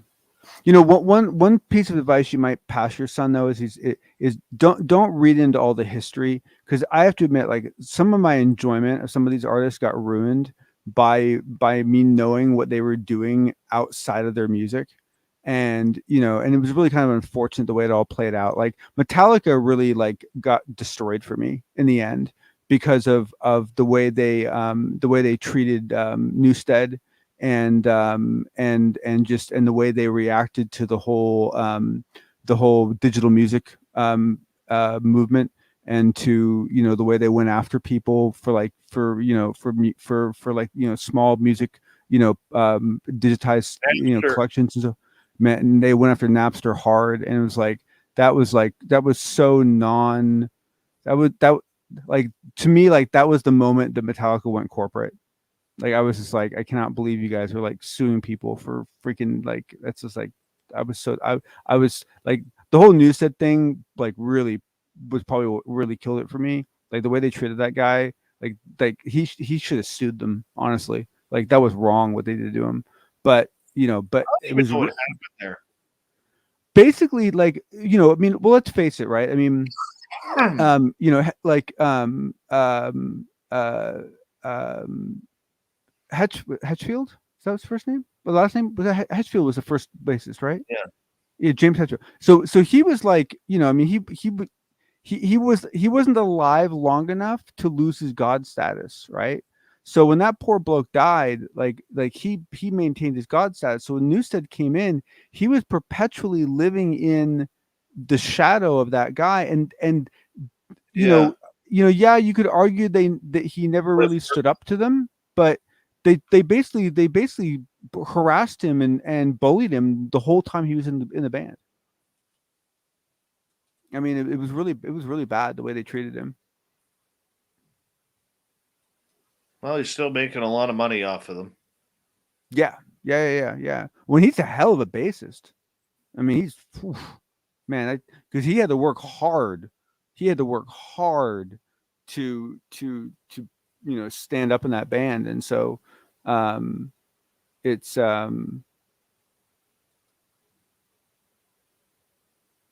yeah, it's some of that. But there's also so many good stories too. You find out about like I didn't know that that Tom Petty, for example, was someone that a lot of people called up to when they were panicking.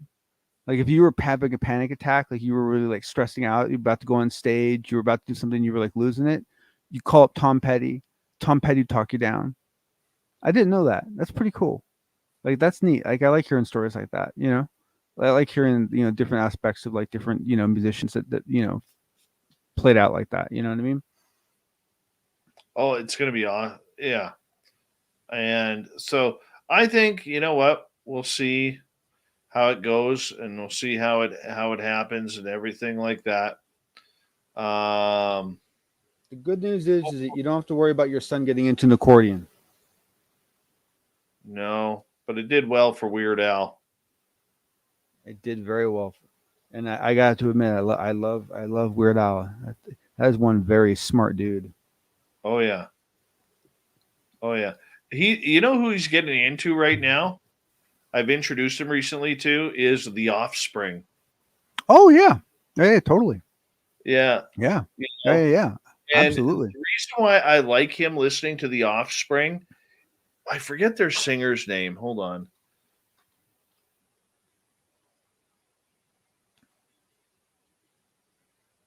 It's Dexter Holland. I don't know why I couldn't remember that. But I mean, that dude's a PhD in what is he in molecular biology. And I was explaining to Colby one day, I said, son, I mean, you can they're a great example of where you can go to school and be really, really smart and still play music at the same time too.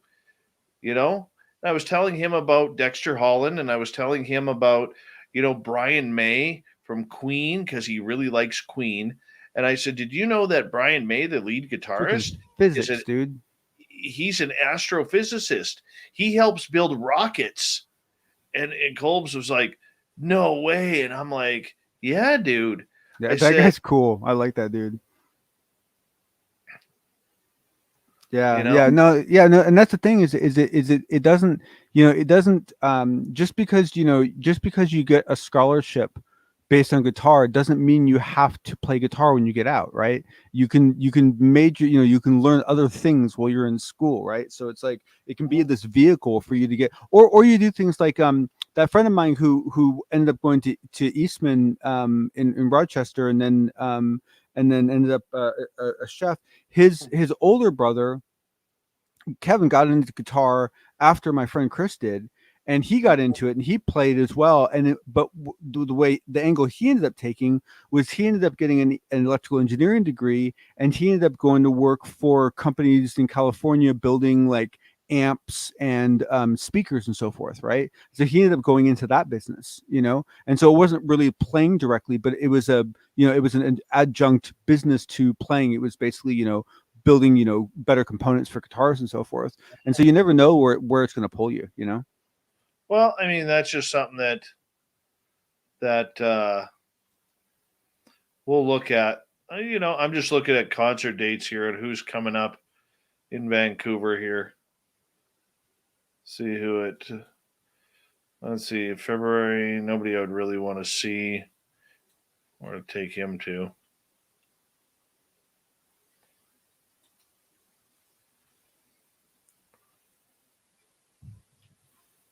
My studio is really cold. I'm just gonna say.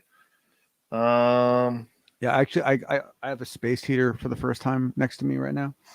Yeah, because it's what 65 degrees there. Oh, it's colder than that. It's like No, it's not. Yeah, it's. I think it's like yeah. The Offspring. Thanks, Sandra.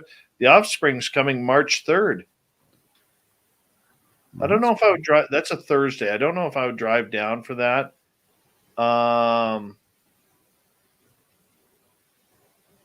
See what's happening later on in the year. I would take him to Colin James, that's for sure. It's 52 degrees. Oh, what I wouldn't do for 52 degrees right now, dude. What is it here right now? What? That's just because it's about to rain. If it wasn't about to rain, it'd probably drop down to like mid 40s. Right now, it is -9 Celsius, 16 degrees Fahrenheit right now. Take that. Yeah, see the thing is that not as cold as the prairies right now. So many people like there's places where Earth has clearly shown that the humans are not meant to live there, and people just screw you. I'm gonna live here anyway, and you expose yourself to all sorts of crazy harm. Bizarre. I don't get it. Like I don't understand why people live in places that want to kill you. Like when it gets so cold that you could like pass out on the way back from the bar and like die of hypothermia in the snow. That's not a good place to live. It's called adventure, my friend. Oh my goodness. Called adventure.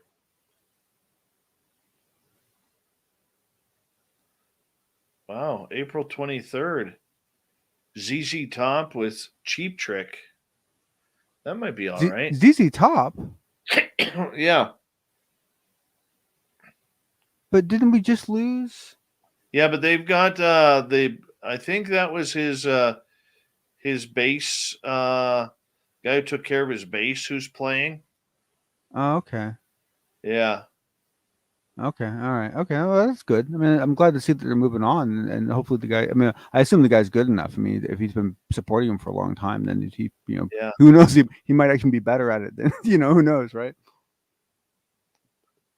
I'm just looking here to see who else is coming in here.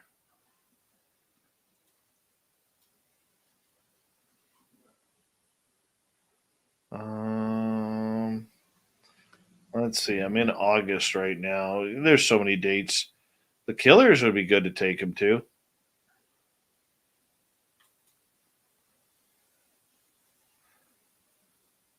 And that's all it for right now. Lots of empty dates. I'm sure we'll fill up once we figure out what's happening with the borders. Look at Paul. It's 26 Celsius here. Yeah, sure. 26 Celsius. Must be nice. 26 Celsius. What a jerk. What a jerk. All right, man. On that note, I got to get to bed because some of us have to work in the morning, and I still got to go outside in this luscious weather. What's it like where you are, Dave? Hmm? What's it like where you are? Cold. How cold? 16 Fahrenheit right now. Oh, that's right. You were saying that is cold. That's wait, 16. Like, isn't that dangerous? Like, that'll kill you, won't it? Huh? Won't that kill you? No. Well, I mean, if you fell asleep in the snow, it would. You'd freeze eventually. See, I think you should be able to stumble out of your house and pass out anywhere and wake up in the morning and be okay. I think that's a reasonable expectation of a house. Here you don't get robbed, murdered, taken advantage of. Honestly, that's very unlikely to happen where I am either. Sure. You're in California, and everything happens in California. All you got to do is wait for it to happen. I had this teacher in high school who used to say to us, he goes, "This is the only way you're going to survive California if you decide to live here as adults." He goes, "Every morning you wake up, you look in the mirror and you go, remember, I live in California. California is weird." And then you move on with the rest of your day, and you just, maintain that because it's the only way you're going to survive. All right, my friend. Well, let's say a big thank you to Double Tim, Ghost Dragon ×2, Todd, Amy, TMI ×2, Phil, and Grant for the amazing super chats tonight. It's a great way to support what we do on this show on a nightly basis. And don't forget, if you're brand new here, just go down over by John, way over. I can't even turn my way over there, and hit the subscribe button and ring the bell. But if you look below here, you will see that there is a store which has some swag. We're going to update it there. We got more swag on our website. It's a good way to support what we do on this show on a nightly basis. And a big thank you to all the veterans out there who tuned us in. You always have a safe home here on Spaced Out Radio. Tomorrow night on the show, Reverend Michael Carter is going to join us. And this is going to be an awesome show as Reverend Carter is going to break down UFOs in the Bible and understanding ET experiences. It's a different look at UFOs tomorrow night on the show, 9 p.m. Pacific, midnight Eastern. As well, people, please remember that if you haven't followed us on social media yet, do so on Twitter at Spaced Out Radio, Instagram at Spaced Out Radio Show, Facebook, you can join our Spaced Out Radio group, and now on TikTok at Spaced Out Radio. And we got a lot of cool things coming. My personal handles on Instagram and Twitter are at Dave Scott SOR. And on that note, we need Spooky Morales to warm up his trumpet because it is time once again for us to say goodnight. See you later. See you tomorrow, everyone.